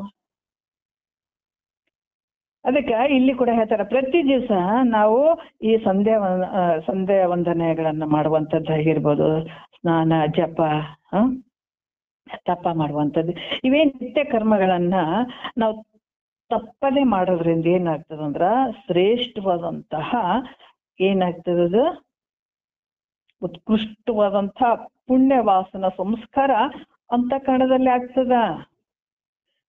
ದಿನ ನಾವು ಇದನ್ನ ಮಾಡೋದ್ರಿಂದ ಏನಾಗ್ತದ, ಪೂಜೆ ಇವೆಲ್ಲ ಮಾಡೋದ್ರಿಂದ ಏನಾಗ್ತದಪ್ಪ ಅಂತಂದ್ರ ಬಿಡದೆ ನಾವು ಇಂಥ ಒಂದು ಹಿಂಗದೆ ನಿತ್ಯ ಕರ್ಮವ ಮಾಡಲು ಅಂತ ಹೇಳ್ತಾರ ಅವ್ರು. ಬಿಡದೆ ನಾವು ನಿತ್ಯ ಕರ್ಮ ಮಾಡೋದ್ರಿಂದ ಏನಾಗ್ತದ ಅಂದ್ರ ಶ್ರೇಷ್ಠವಾದ ಶುದ್ಧ ವಾಸನ ಒಂದು ಸಂಸ್ಕಾರ ಏನಾಗ್ತದ ನಮ್ಮ ಅಂತಃಕರಣದಲ್ಲಿ ಆಗ್ತದ. ಮತ್ತೇನಾಗ್ತದ ಏನ್ ಹೇಳ್ತಾರ ಅವರು, ವಿವರ್ಧನ ಅಂದ್ರೆ ಬೆಳೀತದೆ. ಯಾಕಂದ್ರ ತುಂಗ ಧರ್ಮ ವಿವರ್ಧನ, ಮಂಗಳಮಯ ಧರ್ಮದಿಂ ನೋಡ್ರಿ, ಮಂಗಳಮಯ ಅಂದ್ರೆ ಪವಿತ್ರವಾದಂತಹ ಈ ಧರ್ಮದಿಂದ ಏನಾಗ್ತದ, ಅದಕ್ಕೆ ಮತಿಗೆ ಮಂಗಳವಾವುದು ಉತ್ತಮರ ಸಂಘ ಅಂತ ಹೇಳಿದಾರ ಅವ್ರು. ಅದಕ್ಕೆ ಇಲ್ಲಿ ಮಾಡೋದ್ರಿಂದ ಕೂಡ, ಈ ಕರ್ಮಗಳನ್ನ ಮಾಡೋದ್ರಿಂದ ಕೂಡ ನಿನ್ನಲ್ಲಿ ಅಪವಿತ್ರವಾದಂತ ಏನು ಪಾಪದ ವಾಸನೆ ನಿನ್ನ ಅಂತಃಕರಣದಲ್ಲಿ ಇರ್ತಾವ. ಈ ಪವಿತ್ರವಾದ ಧರ್ಮದಿಂದ ನಿನ್ನ ಅಂತಃಕರಣದಲ್ಲಿ ಅಪವಿತ್ರವಾದಂತಹ ಈ ಪಾಪದ ವಾಸನೆಗಳು ಏನು ಇರ್ತಾವ ಮತ್ತೆ ಅವೆಲ್ಲ ನಾಶ ಆಗ್ತದ. ಅದಕ್ಕ ಇಲ್ಲಿ ಹೇಳ್ತಾರ, ಮಲಿನ ವಾಸನೆಯನ್ನ ನಾವ್ ಯಾಕಂದ್ರೆ ಬಹಳಷ್ಟು ವಾಸನೆ, ಕೆಟ್ಟ ವಾಸನೆ ಏನಾದ್ರೂ ಇತ್ತಂತಂದ್ರ ಅದನ್ನ ಏನ್ರಿ ಕೆಟ್ಟ ವಾಸನೆ ಬರಕತ್ತದ, ಇಲ್ಲಿ ಯಾವ್ದಾರ ಒಂದ್ ಚಲೋ ಸ್ವಲ್ಪ ಸುಗಂಧ ಭರಿತವಾದಂಥದ್ದು ಏನಾದ್ರೂ ಹಚ್ಚೋಣ ಅಂತ ಅಂತೀವಲ್ಲ, ಊದ್ಬತ್ತಿ ಅಥವಾ ಏನಾದ್ರೂ ಒಂದು ಸುಗಂಧ ಭರಿತವಾದಂಥದ್ದನ್ನ ನಾವು ಅಲ್ಲಿ ಹಚ್ಚುತ್ತೀವಿ. ಅವಾಗ ನಮ್ದೇನಾಗ್ತದ, ದುರ್ವಾಸನೆ, ಅಲ್ಲಿ ವಾಸನೆ ಬರುವಂಥದ್ದು ದೂರ ಆಗ್ತದ. ಯಾಕಂದ್ರೆ ಇದ್ರಂಗ ನಮ್ಮ ಅಂತಃಕರಣದಲ್ಲಿ ಏನು ಅಧರ್ಮ ವಾಸನೆ ಇತ್ತು ಅಂತಂದಾಗ, ಅಧರ್ಮ ವಾಸನೆ ಇತ್ತು ಅಂತಂದಾಗ ಅಧರ್ಮ ಮಾಡಕ್ ಹೋಗುವಂಥದ್ದು ಹಂಗಲ್ಲ. ಯಾಕಂದ್ರೆ ಅಧರ್ಮ ಅನ್ನುವಂಥದ್ದು ಒಂದು ನಾವು ಬಂದಿದೀವಿ ಅಂತಂದ್ರೆ ನಾವ್ ಇದನ್ನ ಪಡ್ಕೊಳ್ಳದೆ ಇದ್ರೆ ನಾವು ಮಾಡ್ಬೇಕನ್ನುವಂತ ಕೆಲಸ ಮಾಡದೇ ಇದ್ದಾಗ ಅದು ಧರ್ಮ ಅನ್ಸ್ಕೊಳಂಗಿಲ್ಲ.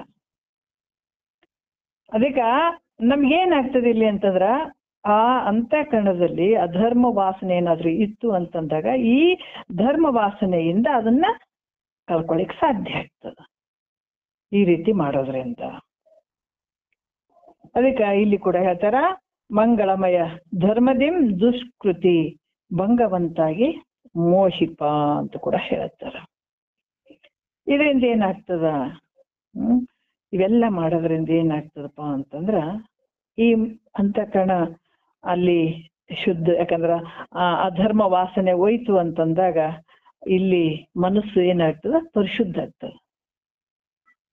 ಮನಸ್ಸು ಪರಿಶುದ್ಧ ಆಗೋದಕ್ಕೆ ಇವೇ ದಾರಿಗಳು. ಮತ್ತೆ ಬೇರೆ ಹೊರಗಡೆ ಎಲ್ಲೋ ಮನಸ್ಸನ್ನ ನಾವು ಪರಿಶುದ್ಧ ಮಾಡ್ಕೊಳ್ತೀವಂತ ಹೋದ್ರೆ ಅದು ಆಗಕ್ ಸಾಧ್ಯ ಇಲ್ಲ. ಮುಖ್ಯವಾಗಿ ಮನಸ್ಸನ್ನ ಪರಿಶುದ್ಧ ಮಾಡ್ಕೊಳ್ಬೇಕು, ಅಂತಃಕರಣ ಪರಿಶುದ್ಧತೆ ಆಗ್ಬೇಕು. ಯಾಕಂದ್ರ ನಾವು ಕನ್ನಡಕವನ್ನ ಕಣ್ಣಿಗೆ ಹಾಕೊಂಡಾಗ ಇದು ಬಹಳ ಬಿಸಿ ಐತ್ರಿ ಅಂತ ಹೇಳ್ಬಿಟ್ಕೇಸಿ ನಾವು ಎಲ್ಲಾ ಊರ್ ತುಂಬಾ ಎಲ್ಲ ನಾವು ಮ್ಯಾಟ್ಗಳು ಹಾಕಕ್ ಆಗಂಗಿಲ್ಲ ಅಲ್ಲ. ಮ್ಯಾಟ್ಗಳು ಹಾಕ್ತಿವೇನ, ಬಹಳ ಬಿಸಿ ಐತ್ರಿ ಕಾಸು ಸುಡಾಕತ್ತೇವ ಅಂತ ಹೇಳ್ಬಿಟ್ಟು ಊರ್ ತುಂಬಾ ಮ್ಯಾಟ್ ಹಾಕ್ತಿವೇನ, ಇಲ್ಲ. ಯಾಕಂದ್ರೆ ಬಿಸಿ ಬಿಸಿ ಬಿಸಿ ಬಿಸಿ ಅನ್ಸಕತ್ತದ ಅಂತಂದಾಗ ನಾವು ಕೂಲಿಂಗ್ ಗ್ಲಾಸ್ ಒಂದು, ಯಾಕಂದ್ರೆ ಈ ಕಾಲಿಗೆ ಚಪ್ಪಲಾರ ಹಾಕೊಳ್ಬಹುದು ಒಂದು, ಯಾಕಂದ್ರೆ ಬಹಳ ಸುಡ್ತಾವ್ರಿ ಅಂತಂದಾಗ ಅದು ಒಂದು ಸಾಧನೆ ಆಗ್ತದೆ. ಆಮೇಲೆ ಇನ್ನೊಂದು, ನಾವು ಬಿಸಿ ಬಿಸಿ ಬಿಸಿಯಾಗಿ ತೋರಕತ್ತಿದ್ರಿ ಎಲ್ಲಾ ಕಡೆ ಅಂತಂದಾಗ ನಾವು ಕೂಲಿಂಗ್ ಗ್ಲಾಸ್ ಅಂತ ಒಂದು ಕನ್ನಡಕ ಹಾಕೊಂಡ್ಬಿಡ್ತೀವಲ್ಲ, ಎಷ್ಟು ತಂಪು ಅನಿಸ್ತದ ನೋಡ್ರಿ ಅಂತೀವಿ, ಬಹಳ ಚಂದ ತಂಪು ಅನ್ಸಕತ್ತದ ನೋಡ್ರಿ ಅಂತೀವಿ. ಯಾಕಂತಂದ್ರೆ ಹೊರಗಡೆ ಎಲ್ಲೂ ಹಾಕೋಕ್ ಸಾಧ್ಯ ಇಲ್ಲ. ಅದೇ ರೀತಿ ಕೂಡ ನಮ್ಮ ಅಂತಃಕರಣ ಶುದ್ಧ ವಾಸನೆಯಿಂದ ಕೂಡಿರ್ಬೇಕು, ಮನಸ್ಸು ಶಾಂತವಾಗ್ಬೇಕು, ಮನಸ್ಸು ಪರಿಶುದ್ಧ ಆಗ್ಬೇಕಂದಾಗ ಇಡೀ ನೀನು ನೋಡುವಂಥದ್ದೆಲ್ಲ ಪರಿಶುದ್ಧವಾಗಿ ಕಾಣ್ತದ. ಇನ್ನ ಮನಸ್ಸೇ ಕಲ್ಮಶದಿಂದ ಇತ್ತು ಅಂದ್ರಾಗ ನೋಡುವಂಥದ್ದೆಲ್ಲ ಕಲ್ಮಶವಾಗಿ ಕಾಣಿಸ್ತದ. ನಿನ್ ಮನಸ್ಸೇ ಕೆಟ್ಟದಿಂದ ಕೂಡಿತಂದ್ರ ನೋಡುವಂಥದ್ದೆಲ್ಲ ಕೆಟ್ಟದಾಗೆ ಕಾಣಿಸ್ತದ. ಅದಕ್ಕೆ ಇದನ್ನ ಜಗತ್ತೇ ಶುದ್ಧವಾಗಿ ಕಾಣ್ಬೇಕು, ಜಗತ್ತು ಪರಿಶುದ್ಧವಾಗಿ ಕಾಣ್ಬೇಕು ಅಂತಂದ್ರೆ ಮೊದಲು ನಿನ್ನ ಮನಸ್ಸನ್ನ ಪರಿಶುದ್ಧವಾಗಿ ಮಾಡ್ಕೊಳ್ಬೇಕು. ಈ ವಿಚಾರದಾಗ್ನು ಹೇಳ್ತಾರೆ. ಅದಕ್ಕ ಈ ರೀತಿಯಾಗಿ ಅಧರ್ಮ ವಾಸನೆಯನ್ನ ನಾಶ ಮಾಡ್ಕೊಂಡು ಶುದ್ಧ ವಾಸನೆ, ಯಾಕಂದ್ರ ಧರ್ಮಯುಕ್ತವಾದಂತ ವಾಸನೆಯನ್ನ ಮಾಡ್ಕೊಳ್ಳುವಂಥದ್ದು. ಹೀಗೆಲ್ಲ ಮಾಡೋದ್ರಿಂದ ಏನಾಗ್ತದಪ್ಪ ಅಂದ್ರ ಮನಸ್ಸು ಪರಿಶುದ್ಧ ಆಗ್ತದ. ಯಾಕಂತಂದ್ರ ಈ ರೀತಿ ನೋಡ್ರಿ ಹೇಳ್ತಾರ ಅವರು. ಮತ್ತೆ ಯಾವ ರೀತಿ ಹೇಳ್ತಾರಂದ್ರ ಈಗ 2ನೇ ನುಡಿ ನೋಡೋಣ. ಚಿತ್ತ ನಿರ್ಮಲವದರಿಂದ ಸಂಸ್ಕೃತಿ ಮತ್ತ ದೋಷ ದರ್ಶನ ಮತ್ತದರಿಂದ ವೈರಾಗ್ಯವುದು ತಾನೇ ಮುಕ್ತಿ ಒಲವಿಯುವುದು. ನೋಡ್ರಿ ಎಷ್ಟು ಚಂದ ಹೇಳ್ತಾರ ಅವರು. ಈ ರೀತಿ ಯಾವಾಗ ನಿನಗ ಪರಿಶುದ್ಧವಾದಂತ ಮನಸ್ಸು ಆಯ್ತು, ಈ ರೀತಿ ಮಾಡ್ಕೊಂಡ್ ಬಂದಾಗ, ಮತ್ತೆ ಇಲ್ಲಿ ಯಾವ್ದು ಸ್ವಾರ್ಥತೆ ಇರಬಾರ್ದು, ಭಕ್ತಿ ಮಾಡುವಂತ, ಯಾಕಂದ್ರೆ ಕರ್ಮಗಳನ್ನ ಮಾಡುವಂಥದ್ದು ನಿಷ್ಕಾಮ ಕರ್ಮ ಆಗಿರ್ಬೇಕದು. ಇದು ಯಾವಾಗ ನಿಷ್ಕಾಮ ಕರ್ಮಗಳು ಆಯ್ತು ಅಂತಂದಾಗ, ಮನಸ್ಸು ಪರಿಶುದ್ಧ ಆಯ್ತು ಅಂದಾಗ ಆ ಮನಸ್ಸಿಗೆ ಈ ಇಹಲೋಕದ ಒಂದು ಸಂಬಂಧದ ವಿಷಯಗಳಲ್ಲಿ ಈ ವಿಷಯಗಳು ಹೆಂಗದವಪ್ಪ ಅಂದ್ರ, ನಾವು ಇಹಲೋಕದಲ್ಲಿ ನಾವೆಲ್ಲ ಸತ್ಯ, ಮಹಾತ್ಮರು ಏನೇನ್ ಮಿಥ್ಯ ಅಂದಾರ ಅವಕ್ಕೆಲ್ಲ ಸತ್ಯ ಅಂತ ತಿಳ್ಕೊಂಡಿವಿಲ್ಲ ನಾವು. ಅವ್ರ ಜಗತ್ತು ಮಿಥ್ಯ ಅಂದ್ರೆ ನಾವು ಸತ್ಯ ಅಂತ ತಿಳ್ಕೊಂಡಿವಿ. ಯಾಕಂದ್ರೆ ಎಲ್ಲಾನು ಬಂತು. ಅವ್ರು ಯಾವ್ದಾವ್ದು ಮಿಥ್ಯ ಅಂದ್ರ ನಾವೆಲ್ಲ ಶರೀರ ಮಿಥ್ಯ ಐತೆ ಅಂತ ಹೇಳ್ಯಾರ, ಅವ್ರನ್ನ ಶರೀರ ಸತ್ಯ ಅಂತ ತಿಳ್ಕೊಂಡಿವಿ. ಅವ್ರು ಯಾವ್ದ್ಯಾವ್ದು ಮಿಥ್ಯ ಅಂತ ಹೇಳಿದಾರ ನಾವೆಲ್ಲ ಸತ್ಯ ಅನ್ಕೊಂಡಿದೀವಿ. ಅದಕ್ಕ ಇಲ್ಲಿ ಕೂಡ ಏನಾಗ್ತದ, ಪರಿಶುದ್ಧವಾದಂತ ಅಂತಃಕರಣ, ಪರಿಶುದ್ಧವಾದಂತ ಮನಸ್ಸಿಗೆ ಈಗ ಏನಾಯ್ತು ಅಂದ್ರ ಇಹಲೋಕದ ಸಂಬಂಧ ವಿಷಯಗಳಲ್ಲಿ ಅವಾಗೇನಾಯ್ತು, ಇದು ವಿಷಯಗಳು ಅನಿತ್ಯದಿಂದ ಕೂಡಿದಾವ, ಮತ್ತ ದುಃಖ ಇವು ಒಂದೊಂದ್ಸಲ ನಾಶ ಆಗ್ತಾವ. ಇದ್ರ ಮೇಲೆ ನಾನು ಅಷ್ಟು ಮೋಹ ಮಾಡುವಂಥದ್ದು ಯೋಗ್ಯ ಅಲ್ಲ, ಇವು ಬಹಳ ದೋಷದಿಂದ ಕೂಡ್ಯಾವ ಅನ್ನುವಂಥ ಆ ದೋಷಗಳು ಗೊತ್ತಾಗ್ಲಿಕ್ಕೆ ಶುರುವಾಗ್ತದ ನೋಡ್ರಿ ಅವಾಗ ಮನಸ್ಸಿಗೆ. ಅದಕ್ಕ ಯಾವಾಗ ಈ ಆಧ್ಯಾತ್ಮಿಕ, ಆದಿ ಭೌತಿಕ, ಆದಿ ದೈವಿಕ ಅಂತ ಏನದಾವ 3 ದುಃಖಗಳು ಅವಾಗ ಗೊತ್ತಾಗಕ್ ಶುರು ಆಗ್ಬಿಡ್ತಾವ. ಅಲ್ಲಿ ತನ ಇವು ನಮಗ್ ದುಃಖನೇ ಗೊತ್ತಾಗಂಗಿಲ್ಲ. ಈ ದುಃಖಗಳು ಗೊತ್ತಾಗ್ಬೇಕಾದ್ರೂ ಕೂಡ ಅದು ಪುಣ್ಯದ ಫಲನೇ ಅಂತ ಹೇಳುವಂಥದ್ದು. ಯಾವಾಗ ಅಂತಃಕರಣ ಶುದ್ಧವಾಯ್ತಂದಾಗ ಏನ್ ಮಾಡಿದ್ರು ಅಷ್ಟೇ ಐತಪ್ಪ, ಒಂದ್ಸಲ ಬಿಟ್ಟೋಗೋದು. ಮಹಾತ್ಮರು ಏನೋ ತಿಳ್ಕೊಂಡಿದಾರ ಮಾಡ್ಕೊಂಡಿದಾರಂದ್ರ ಏನಿರ್ಬಹುದು. ನಾವು 4 ವಾಕ್ಯಗಳನ್ನ ಕೇಳೋಣ. ಈ ಸಂಸಾರ ಅನ್ನುವಂಥ ದುಃಖದಿಂದ ಕೂಡ್ಯದ, ಇದು ಅನಿತ್ಯವಾಗಿ ಅದಪ್ಪ. ಈ ಜನನ ಅಂದ್ರೇನು, ಮರಣ ಅಂದ್ರೇನು, ನಾನು ಏನೇನ್ ಪಡ್ಕೊಳ್ಬೇಕಾಗ್ಯದ ಅನ್ನುವಂಥ, ಯಾಕಂದ್ರೆ ನಾವು ಮಾಡುವಂಥದ್ದು ಇದು ಒಳ್ಳೆತನದಿಂದ ಐತಾ, ಇದ್ರಾಗ ಏನಾರ ದೋಷ ಐತಾ ಅನ್ನುವಂಥದ್ದು, ದೋಷದಿಂದ ಕೂಡಿದಂಥದ್ದು. ಯಾಕಂದ್ರೆ ಈ ಸಂಸಾರ ಅನ್ನುವಂಥದ್ದು ಇದು ಮಿಥ್ಯವಾಗಿದೆ, ಈ ಶರೀರ ಅನ್ನುವಂಥದ್ದು ಮಿಥ್ಯೆ ಐತೆ, ಸಂಸಾರ ಅನ್ನುವಂಥದ್ದು ಮಿಥ್ಯೆ ಐತೆ, ಅನಿತ್ಯದಿಂದ ಕೂಡ್ಯದಿದು. ಅದಕ್ಕೆ ಇದ್ರ ಮೇಲೆ ನಾನು ಮೋಹ ಮಾಡುವಂಥದ್ದು ಯೋಗ್ಯ ಅಲ್ಲ, ಇದು ಯಾವತ್ತೂ ಇರುವಂಥದ್ದಲ್ಲ ಅನ್ನುವಂಥ ಒಂದು ದೋಷಗಳು ಕಾಣಕ್ ಶುರುವಾಗ್ತದೆ ಮನಸ್ಸಿನಲ್ಲಿ. ಯಾವಾಗ ಮನಸ್ಸು ಅಂತಃಕರಣ ಶುದ್ಧ ಆಗ್ತದೆ ಅವಾಗ ಈ ಸಂಸಾರ ಇಷ್ಟೇ ಅನ್ನುವಂಥದ್ದು, ಎಷ್ಟು ಸಲ ಸಾಯ್ಬೇಕು, ಎಷ್ಟು ಸಲ ಹುಟ್ಟಬೇಕಂತ ಈ ವಿಚಾರಗಳು ಹುಟ್ಟಕ್ ಶುರು ಆಗ್ತಾವಂತ. ಅಲ್ಲಿ ತನ ಇವು ವಿಚಾರಗಳೇ ಹುಟ್ಟಂಗಿಲ್ಲ ಮನಸ್ಸಿನಲ್ಲಿ. ಅದಕ್ಕೆ ಎಲ್ರು ಯಾಕೆ ಬಂದು ಕೇಳಂಗಿಲ್ಲ ಅಂದ್ರ ಅವ್ರಿಗೆ ಹುಟ್ಟಿಲ್ಲ ಇನ್ನೂ ಮನಸ್ಸಿನಲ್ಲಿ. ಹೆಂಗ ಅದ್ ಮನಸ್ಸಿನಲ್ಲಿ ಹುಟ್ಟಬೇಕಾದ್ರೆ ಮನಸ್ಸು ಪರಿಶುದ್ಧ ಆಗಿರ್ಬೇಕಾಗ್ತದಲ್ಲ. ಅದಕ್ಕಿದು ಕಣ್ಣಿಗೆ ಕಾಣದೇ ಇರುವಂತ ಸಂಪತ್ತು. ಕಣ್ಣಿಗೆ ಕಾಣುವಂಥದ್ದು ಅಜ್ಞಾನಿಗಳು ಮಾಡುವಂಥದ್ದು ಕಣ್ಣಿಗೆ ಕಾಣುವಂತ ಸಂಪತ್ತು. ಕಣ್ಣಿಗೆ ಕಾಣದೇ ಇರುವಂತ ಸಂಪತ್ತನ್ನ ಜ್ಞಾನಿ ಮಾಡ್ಕೊಂಡ್ಬಿಡ್ತಾನೆ.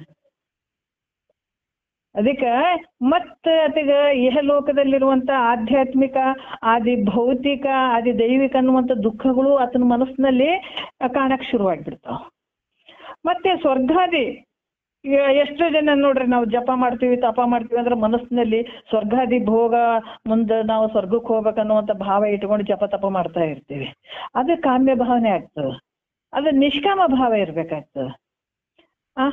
ಅದರಿಂದ ಕೂಡ ಏನತ್ತದ, ಪರಲೋಕದ ಒಂದು ಸಂಬಂಧವಾದಂತ ವಿಷಯಗಳು ಕೂಡ ಆ ಸುಖದಲ್ಲಿ ಕೂಡ ದೋಷ ಕಾಣಕ್ ಶುರು ಆಗ್ಬಿಡ್ತದ. ಹಿಂಗ ಅಲ್ಲಿ ಕೂಡ ಅದು ಶಾಶ್ವತ ಅಲ್ಲ. ಸಾತಿಶಯ, ಕ್ಷಯ, ಪತನ 3 ದೋಷಗಳು ಕಾಣಕ್ ಶುರು ಆಗ್ಬಿಡ್ತಾವ ಆತನ ಮನಸ್ಸಿನಲ್ಲಿ. ಇಹಲೋಕದ ಒಂದು ಸಂಬಂಧಪಟ್ಟಂತಹ ಒಂದು ವಿಷಯಗಳ ದೋಷ ದರ್ಶನ ಮತ್ತೆ ಪರಲೋಕದ ಒಂದು ಸಂಬಂಧದ ವಿಷಯ ದೋಷ ದರ್ಶನ ಎರಡೂ ಶುರು ಅಲ್ಲಿ ಗೊತ್ತಾಗ್ತದೆ ಮನಸ್ಸಿನಲ್ಲಿ. ಅದಕ್ಕೆ ಈ ರೀತಿ ಈ ಎಷ್ಟೇ ಒಂದು ಏನ್ ನಾವು ಎಲ್ಲಾ ಲೋಕಗಳಂದ್ರೆ ಬ್ರಹ್ಮಲೋಕ ಪರ್ಯಂತರ ನಾವು ಈ ಭೋಗಗಳನ್ನು ಅನುಭವಿಸಿದ್ರು ಕೂಡ ಮತ್ತೆ ಅಲ್ಲಿಂದ ತಿರುಗಿ ತಿರುಗಿ ತಿರುಗಿ ಮತ್ತೆ ಈ ಲೋಕಕ್ಕೆ ಬರ್ಲೇಬೇಕಾಗ್ತದ ಅನ್ನುವಂಥ ಒಂದು ಭಾವ ಹೇಳ್ತಾರೆ ಮಹಾತ್ಮರು. ಬರ್ಲೇಬೇಕನ್ನುವಂಥದ್ದು ಗೊತ್ತಾಗ್ತದೆ. ಅದರಿಂದ ಇವೆಲ್ಲ ಭೋಗಗಳು ಹೆಂಗದಾವ ಅಂದ್ರ ಅನಿತ್ಯದಿಂದ ಕೂಡಿದಾವ. ಇವು ಏನ್ ಮಾಡ್ಕೊಂಡ್ರು ಕೂಡ ಯಾಕಂದ್ರ ಇದರಿಂದ ಪ್ರಯೋಜನ ಇಲ್ಲ. ಅದಕ್ಕ ಇಲ್ಲಿ ಕೂಡ ಹೇಳ್ತಾರ, ಅದಕ್ಕ ಅದು ಯಾವಾಗ ಮನಸ್ಸು ನಿರ್ಮಲ ಆಗ್ತದ ಅವಾಗ ಈ ಸಂಸ್ಕೃತಿ ಅಂದ್ರೆ ಈ ಸಂಸಾರಗಳ ಮೊತ್ತ ಅಂದ್ರೆ ಸಮೂಹ, ಈ ದೋಷ ದರ್ಶನ ಅವಾಗ ಆಗ್ತದ. ಮತ್ತದ್ರಿಂದ ಅವಾಗ ಏನಾಗ್ತದ, ಇವೆಲ್ಲ ಅನಿತ್ಯದಿಂದ ಕೂಡಿದವ ಅಂತಂದಾಗ ಯಾರನ್ನ ಇಷ್ಟಪಟ್ಟು ಮಾಡಕ್ ಹೋಗ್ತಾರನ? ಯಾಕಂದ್ರ ಅಜ್ಞಾನಿ ಆದವ್ ಸಂಸಾರ ಮಾಡ್ತಾನೆ. ಹೆಂಗ್ ಮಾಡ್ತಂದ್ರ ಮಹಾತ್ಮರು ಹೆಂಗ್ ಮಾಡಿದ್ರು ಅಂದ್ರ ಯಾರಿಗಾದ್ರೂ ದುಃಖ ಬಂದ್ರ ಈ ಬುದ್ಧನೇ ನೋಡ್ರಿ, ಆತಿಗ ಮೊದಲೇ ಏನ್ ಹೇಳಿದ್ರು, ಒಬ್ಬ ಸಾಧು ಬಂದು ಈತ ಮುಂದೆ ಸನ್ಯಾಸಿ ಆಗ್ತಾನ ಅನ್ನುವಂತ ಭಾವದಲ್ಲಿ ಹೇಳಿ ಹೋಗಿದ್ರು.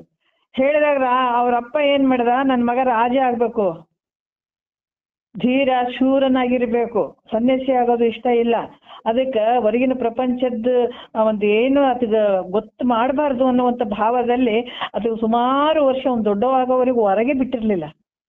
ಅಚಾನಕ್ಕಾಗಿ ಆತ ಹೊರಗೆ ಬಂದ. ಆ ಒಂದು ಕೋಟೆ ಬಿಟ್ಟು ಆ ರಾಜನ ಒಂದು ಏನು ಕೋಟೆ ಏನು ಸುತ್ತ ಇರ್ತದಲ್ಲ ರಾಜನ ಒಂದು ಅರಮನೆ, ಅದು ಬಿಟ್ಟು ಹೊರಗಡೆ ಬಂದಿರ್ಲಿಲ್ಲ ಆತ. ಒಳಗಡೆನೆ ಆತಗೆ ಏನ್ ಮಾಡೋದು ಅಲ್ಲೇ ಮಾಡ್ತಾ ಇದ್ರು. ಯಾವಾಗ ಆ ಒಂದು ಕಾಂಪೌಂಡ್ ದಾಟಿ ಆ ಕೋಟೆಯನ್ನು ದಾಟಿ ಈ ಕಡೆ ಹೊರಗೆ ಬಂದಾಗ ಸಾಮಾನ್ಯ ಜನರನ್ನ ನೋಡ್ಬಿಟ್ಟ. ಸಾಮಾನ್ಯ ಜನರನ್ನ ನೋಡಿದ, ಅಲ್ಲಿ ಕೆಲವೊಬ್ರು ವಯಸ್ಸಾದವ್ರನ್ನ ಕಂಡ.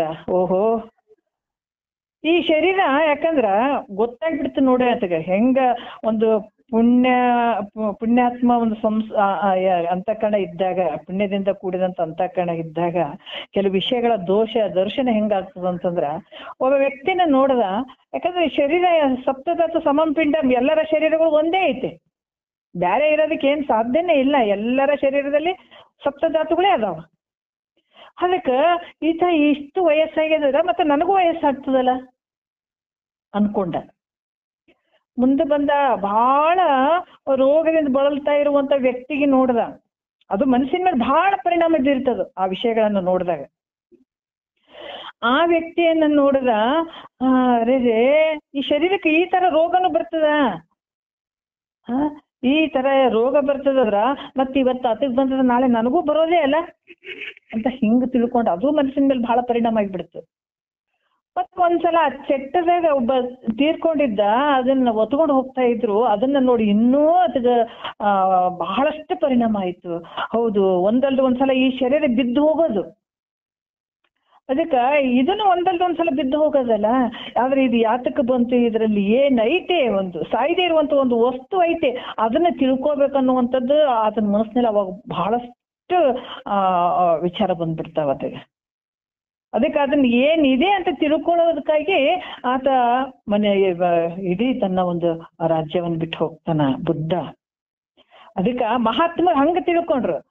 ನಾವು ಅವ್ರಿಗೆ ಕಷ್ಟ ಬಂದದ್ ಬಿಡ್ರಿ ನಮಗೇನು ಅಂತಂತೀವಿ ಅಲ್ಲ, ಅವರು ಸತ್ತಾರ್ ಬಿಡ್ರಿ ನಮ್ಗೇನು ಅಂತೀವಿ, ಅವ್ರಿಗೆ ರೋಗ ಬಂದದ್ ನಮಗೇನು ಅಂತೀವಿ. ಆದ್ರೆ ಒಂದು ಸಲ ಅದು ನಮಗ್ ಬರ್ತದಂತ ನಾವು ಅನ್ಕೊಂಡಾಗ ನಾವು ಜಾಗ್ರ ಆಗ್ತೀವಿ. ನಮ್ಗದು ಬರ್ಲಿಲ್ಲ, ವಿಷಯಗಳು ಬರ್ಲಿಲ್ಲ, ನಾವ್ ಇನ್ನೂ ಸತ್ಯವಾಗಿ ಜೀವನ ಮಾಡ್ತಾ ಇದ್ವಿ, ನಾವ್ ಯಾವಾಗ್ಲೂ ಇರೋರು, ನಮ್ಗೆ ಯಾವ್ದು ಕಷ್ಟ ಬರಂಗಿಲ್ಲ, ನಾವು ಸಾಯೋರು ಅಲ್ಲ. ಯಾಕಂದ್ರೆ ಸಾಯಂಗಿಲ್ಲ, ನಾವ್ ಯಾವತ್ತು ಹಿಂಗೆ ಇರ್ತೀವಿ ಅಂದಾಗ ಸಂಸಾರ ಬಹಳ ರುಚಿಕಟ್ಟಾಗಿ ಮಾಡ್ತಾನ ಆ ವ್ಯಕ್ತಿ. ಇಲ್ಲ, ಒಂದ್ಸಲ ನಾನು ಸತ್ತು ಹೋಗೋನೆ, ಈ ಶರೀರ ಹೋಗ್ಬಿಡದೆ, ಇದು ಸಂಪತ್ತು ಅನ್ನುವಂಥದ್ದು ಅನಿತ್ಯದಿಂದ ಕೂಡಿದ್ದದ, ನಾನು ಹೋದ್ಮೇಲೆ ಯಾರು ತಿಂತಾರೋ ಯಾರು ಉಣ್ತಾರೋ ಗೊತ್ತಿಲ್ಲ, ನಾ ಈ ಭೂಮಿಗೆ ಬಂದ್ಮೇಲೆ ನಾನು ಏನನ್ನ ಮಾಡ್ಕೊಡ್ಬೇಕಾಗ್ಯದ, ಮಹಾತ್ಮರ ವಾಕ್ಯಗಳು ಏನದಾವ ನಾ ಕೇಳ್ಬೇಕಲ್ಲ ಮಾಡ್ಬೇಕಲ್ಲ ಅನ್ನುವಂಥ ಭಾವ ಬರೋದು ಅವರು ವಿಚಾರ ಮಾಡಕ್ ಶುರು ಮಾಡ್ಬಿಡ್ತಾರೆ. ಆ ಭಾವ ಬಂದಾಗ ಮಾತ್ರ ಅವ್ರಿಗೆ ಏನಾಗ್ತದಂದ್ರ ವೈರಾಗ್ಯ ಭಾವ ಬರ್ತದ, ಅಲ್ಲಿ ತನ ಬರಂಗಿಲ್ಲ. ಇದೇ ಸತ್ಯ ಅನ್ಕೊಂಡ್ ಕುಂತ ಬಿಡ್ತಾನಂತ. ನಾ ಮಾಡುವಂಥದ್ದೇ ಸತ್ಯ, ನಾನು ಹಿಂಗೇ ಇರ್ತೀನಿ, ಸಾಯೋವರೆಗೂ ಅದು ಇನ್ನ ಇರ್ತೀನಿ ಅನ್ನುವಂಥ ಭಾವನೆ ಇರ್ತದೆ. ಯಾಕಂದ್ರೆ ಇಷ್ಟು ವಯಸ್ಸಾಗ್ಯದಪ್ಪ ಇನ್ನೇನ್ ಮಾಡಂದೆ, ಇನ್ನು ಮಾಡುವಂಥದ್ದೆಲ್ಲ ಮಾಡಿಬಿಟ್ಟಿದ್ದೀನಿ ಅನ್ನುವಂಥ ಭಾವ ಬರೋದೇ ಇಲ್ಲ. ಇನ್ನು ಮಾಡ್ಬೇಕು ಮಾಡ್ಬೇಕು ಮಾಡ್ಬೇಕು ಅನ್ನುವಂಥ ಭಾವನೆ ಇರ್ತದೆ. ಯಾಕಂದ್ರೆ ಜಗತ್ತು ಸತ್ಯ ಅಂತಾನೆ ಭಾವದಲ್ಲಿ ಇರ್ತದೆ ಅದೀಗ. ಹಂಗಾಗಿ ಯಾವಾಗ ಇದು ಅನಿತ್ಯತೆಯಿಂದ ಕೂಡ್ಯದ ಇಹಪರ ಲೋಕದ ಒಂದು ವಿಷಯಗಳು ಏನದಾವ ಅವು ದೋಷದಿಂದ ಕೂಡ್ಯಾವ, ಅವು ನಿತ್ಯ ಸುಖದಿಂದ ಇರುವಂತವ ಅಲ್ಲ ಅಂತ ಯಾವಾಗ ಭಾವದಲ್ಲಿ ಬರ್ತದ ಆವಾಗ ಏನಾಗ್ತದ ಅಂದ್ರ ಈ ವೈರಾಗ್ಯ ಭಾವ ಅವಾಗ ಬರ್ತದ. ಯಾಕಂತಂದ್ರ ಯಾವಾಗ್ಲೂ ಯಾಕಂದ್ರೆ ಈ ಮಾಡುವಂಥದ್ದು ಎಲ್ಲನೂ ಈ ಸುಖಕ್ಕಾಗಿ ಮಾಡ್ತಾ ಇದ್ದೀನಿ, ಆದ್ರೆ ನಿಜವಾದ ಸುಖ ಐತೇನಲ್ಲಿ ಇಲ್ಲ. ಯಾಕಂದ್ರೆ ನಿಜವಾದ ಆನಂದ ಅಲ್ಲಿಲ್ಲ. ನಾ ಮಾಡುವಂಥದ್ದು ಏನೇ ಮಾಡಿದ್ರು ಕೂಡ ಅದು ಹೆಂಗದಂದ್ರೆ ಪ್ರತಿಬಿಂಬಿತ ಆನಂದಗಳು ಅಷ್ಟೇ ಸುಖಗಳು, ಹೊರತಾಗಿ ನಿಜವಾದ ಸುಖ ಅಲ್ಲ, ನಿಜವಾದ ಆನಂದ ಅಲ್ಲದು ಮಾಡುವಂಥದ್ದು. ಆದ್ರ ನಿಜವಾಗಿ ಇರುವಂತ ಸುಖ ಆನಂದ ಯಾವ್ದಂದ್ರೆ ಮೋಕ್ಷ, ಯಾವಾಗ್ಲೂ ಇರುವಂಥದ್ದು. ಈ ಮೋಕ್ಷವನ್ನ ಸದಾ ಕಾಲ ಆನಂದವಾಗಿರುವಂಥ ಮೋಕ್ಷವನ್ನ ಪಡಿಬೇಕನ್ನುವಂತ ಇಚ್ಛೆ ಅವಾಗಂತ ಅಲ್ಲಿ ತನ ಬರಂಗಿಲ್ಲ. ಅದಕ್ಕೆ ಇದು ಎಲ್ಲರಿಗೂ ಬರ್ತಂತ. ಜಗತ್ತಿನಾಗ ಯಾಕೆ ಈ ಜ್ಞಾನವನ್ನ ಕೇಳಕ್ ಬರಂಗಿಲ್ಲ ಹಂಗಂತಾನೆ ಕರ್ಮಿಗಳು ಬಹಳ ಮಂದಿ ಅದಾರ, ಉಪಾಸನೆ ಮಾಡುವಂತವ್ರು ಬಹಳ ಜನ ಅದಾರ. ಯಾಕಂದ್ರೆ 840 ಉಪನಿಷತ್ತುಗಳು ಕರ್ಮಗಳ ಬಗ್ಗೆನೇ ಬರ್ಕೊಂಡು ಬಂದಿದ್ದಾರೆ. 232 ಉಪಾಸನೆ ಪರವಾಗಿ ಬರ್ಕೊಂಡು ಬಂದಿದ್ದಾರೆ, 108 ಜ್ಞಾನದ ಪರವಾಗಿ ಬರ್ಬೇಕು. ಯಾಕಂದ್ರೆ ಇಲ್ಲಿಗೆ ಬರ್ಬೇಕಾದ್ರ ಇಷ್ಟೆಲ್ಲ ಬೇಕಾಗ್ತದ. ಅವಾಗ ಅವರು ವೈರಾಗ್ಯ ಭಾವ ಬರ್ಬೇಕು, ಇದು ಇಷ್ಟೇ ಆಯ್ತಲ್ಲ. ಯಾಕಂದ್ರೆ ಮತ್ತ ಆ ಭಾವದಲ್ಲಿ ಏನಾಗ್ತದೆ, ನಿತ್ಯ ಸುಖ ಯಾವುದು ಅನ್ನುವಂಥದ್ದು. ನಿತ್ಯವಾದಂತ ಸುಖ ಯಾವುದಪ್ಪ, ನಿತ್ಯವಾದಂತ ಆನಂದ ಯಾವುದು? ಅದು ಒಂದು ಸಲ ಆನಂದ ಆಯ್ತು ಅಂದ್ರೆ ಅದು ನನ್ನಿಂದ ಬಿಟ್ಟು ಹೋಗ್ಬಾರ್ದು. ಯಾಕಂದ್ರೆ ಸೂರ್ಯ ಮುಂಜಾನೆ ಬರ್ತಾನ, ಸಂಜೆ ತಾನ ಬೆಳಕು ಕೊಡ್ತಾನ, ಸಂಜೆ ಕಡೆ ಹೋಗ್ಬಿಡ್ತಾನ, ಮತ್ತೆ ಕತ್ತಲ ಆವರಿಸಿಕೊಳ್ತದ. ಆದ್ರೆ ಈ ಜ್ಞಾನ ಹಂಗಲ್ಲ. ಅದಕ್ಕ ಮಹಾತ್ಮರು ಯಾಕೆ ಇಷ್ಟು ಒತ್ತು ಕೊಟ್ರು ಅಂತಂದ್ರ, ಇದು ಒಂದು ಸಲ ಸ್ವಾತಿ ಮಳಿ ಬಂದಾಗ ಆ ಕಪ್ಪೆ ಚಿಪ್ಪಿನಲ್ಲಿ ಒಂದು ಹನಿ ಬಿದ್ದಾಗ ಮುತ್ತಾಗ್ಬಿಡ್ತದ. ಅದೇ ರೀತಿ ಕೂಡ ಈ ಜ್ಞಾನ ಒಂದು ಸಲ ಆಯ್ತಂದ್ರ ತಿರ್ಗಾ ಮತ್ತೆ ಅಜ್ಞಾನ ಅನ್ನುವಂಥದ್ದು ಆವರಣ ಮಾಡಲ್ಲ, ಆವರಿಸ್ಕೊಳ್ಳಲ್ಲ. ಹಂಗಾಗಿ ಅದಕ್ಕ ಮಾನವ ಜನ್ಮ ದೊಡ್ಡದು ಅಂತ ಯಾಕೆ ಹೇಳ್ತಾರಂದ್ರ, ನಿನ್ಗೆ ಎಷ್ಟು ತೀವ್ರತರವಾದಂತ ಅಪೇಕ್ಷೆ ಇರ್ತದ, ಎಷ್ಟು ಬೇಗ ಮಾಡ್ಕೊಳ್ಬೇಕನ್ನುವಂಥದ್ದು ಇರ್ತದ, ನಿನ್ನ ಜ್ಞಾನ ಅಳವಡ್ತದ. ಆಗಂಗ್ಲಂತಲ್ಲ, ಖಂಡಿತ ಆಗ್ತದ. ಆದ್ರ ಈ ಜ್ಞಾನ ಏನ್ ಹೇಳ್ತಾರ, ಈ ಜ್ಞಾನ ಯಾವತ್ತು ಒಂದು ಸಲ ಆಯ್ತು ಅಂತಂದ್ರೆ ಮತ್ತೆ ಅದು ನಿನ್ನಿಂದ ಬಿಟ್ಟು ಹೋಗುವಂಥದ್ದಲ್ಲ, ನೀ ಮುಕ್ತನೆ. ಹಂಗಾಗಿ ಸದಾ ಕಾಲ ಆನಂದವಾಗಿ ಇರುವಂಥದ್ದು ಯಾವ್ದಂತಂದ್ರೆ ಈ ಮೋಕ್ಷ ಅನ್ನುವಂಥದ್ದು, ಮೋಕ್ಷನೇ. ಅವಾಗ ಮೋಕ್ಷ ಪಡಿಬೇಕು ಅನ್ನುವಂಥ ಇಚ್ಛೆ ಹುಡ್ತದ. ಅದರಲ್ಲಿ ಮತ್ತ ಹೇಳ್ತಾರವ್ರು ಯಾವ ರೀತಿ ಅಂದ್ರ, ಮತ್ತದರಿಂದ ವೈರಾಗ್ಯ ಓದುತ್ತಾನೆ ಮುಕ್ತಿ ಬಲ ಬೀವುದು. ಅವಾಗ ಏನಾಗ್ತದ, ಮುಕ್ತಿ ಪಡ್ಕೊಳ್ಬೇಕಪ್ಪ ನಾನು ಅನ್ನುವಂತ ಭಾವ ಅವಾಗ ಬರ್ತದ. ಮತ್ 3ನೇ ನುಡಿಯಲ್ಲಿ ಹೇಳ್ತಾರೆ, ಕೂಡೆ ಕರ್ಮೋಪರತಿಯದು ಕೈಸಾರೆ ಮಾಡುವ ಅಪೇಕ್ಷೆ ಯೋಗವ ನೋಡಲಂತದರಿಂ ಶಂಭುಲಿಂಗದ ರೂಢಿ ಸುಜ್ಞಾನ ಒಪ್ಪುದು ಅಂತ ಹೇಳ್ತಾರೆ. ಇಲ್ಲಿ ಏನ್ ಹೇಳ್ತಾರ, ಕೂಡೆ ಅಂದ್ರ ತತ್ಕ್ಷಣ. ಯಾವಾಗ ಇಂಥ ಒಂದು ಮೋಕ್ಷವನ್ನ ಪಡ್ಕೊಳ್ಬೇಕನ್ನುವಂತ ಮನಸ್ಸಿನಲ್ಲಿ ಆ ಭಾವ ಬಂದು ಬಿಡ್ತು ಅಂತಂದಾಗ ಆತ ಏನ್ ಮಾಡ್ತಾನ, ತತ್ಕ್ಷಣದಲ್ಲೇ ಕರ್ಮೋಪರತಿಯನ್ನು ನೋಡ್ರಿ, ಕರ್ಮೋಪರತಿಯದು ಕೈಸಾರೆ ಅಂತ ಹೇಳ್ತಾರ. ಕರ್ಮಗಳನ್ನ ಏನ್ ಮಾಡ್ತಾ ಇರ್ತಾನಲ್ಲ ಅದು ಸಾಕು ಅಂತ ಬಿಡ್ತಾನೆ. ಅದನ್ನ ಏನಂತಂದ್ರ ಆ ಕರ್ಮಗಳ ಅನ್ನುವಂಥದ್ದು ಸಾಕಿನ್ನ ಅಂತ ಅದನ್ನ ಬಿಡುವಂಥವನಾಗ್ತಾನ. ಅಲ್ಲಿ ಏನ್ ಮಾಡ್ತಾನ, ಮನಸ್ಸನ್ನ ಏಕಾಗ್ರತೆ ಮಾಡ್ಕೊಳ್ಬೇಕಲ್ಲ, ಚಿತ್ತ ಏಕಾಗ್ರತೆಗೆ ಸಾಧನವಾದಂಥ ಯೋಗವನ್ನ ಮಾಡುವ ಅಪೇಕ್ಷೆಯನ್ನು ಮಾಡ್ತಾನ. ನೋಡ್ರಿ, ಆತ ಏನ್ ಮಾಡ್ತಾನ, ಯೋಗವನ್ನ ಮಾಡುವಂಥ ಅಪೇಕ್ಷೆಯನ್ನ ಮಾಡ್ತಾನ. ಯಾಕಂದ್ರೆ ಮನಸ್ಸು ಏಕಾಗ್ರತೆ ಬರ್ಬೇಕಲ್ಲ, ಏಕಾಗ್ರತೆ ಮಾಡೋದಕ್ಕಾಗಿ ಈ ಯಾವುದು ಅಂತಂದ್ರೆ ಈ ಪಂಚಯೋಗಗಳು ಅನ್ನುವಂಥದ್ದು ಐತೆ. ಅಲ್ಲಿ ಮಂತ್ರಯೋಗ, ಲಯ ಯೋಗ, ಮತ್ತೆ ಹಠಯೋಗ, ಮತ್ತೆ ರಾಜಯೋಗ, ಮತ್ತೆ ಶಿವಯೋಗ ಅಂತ ಈ ಒಂದು ಪಂಚಯೋಗಗಳೇನದಾವ ಅದ್ರಲ್ಲಿ ಒಂದು ಮಾಡ್ಕೊಳಕ್ ನೋಡ್ತಾನೆ.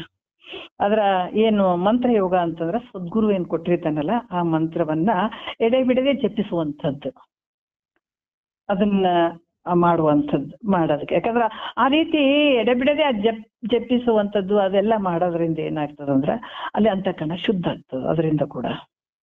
ಮತ್ತೆ ಏನಾಗ್ತದ, ಈ ಮನಸ್ಸು ಏಕಾಗ್ರತೆಗೆ ಬರ್ತದೆ.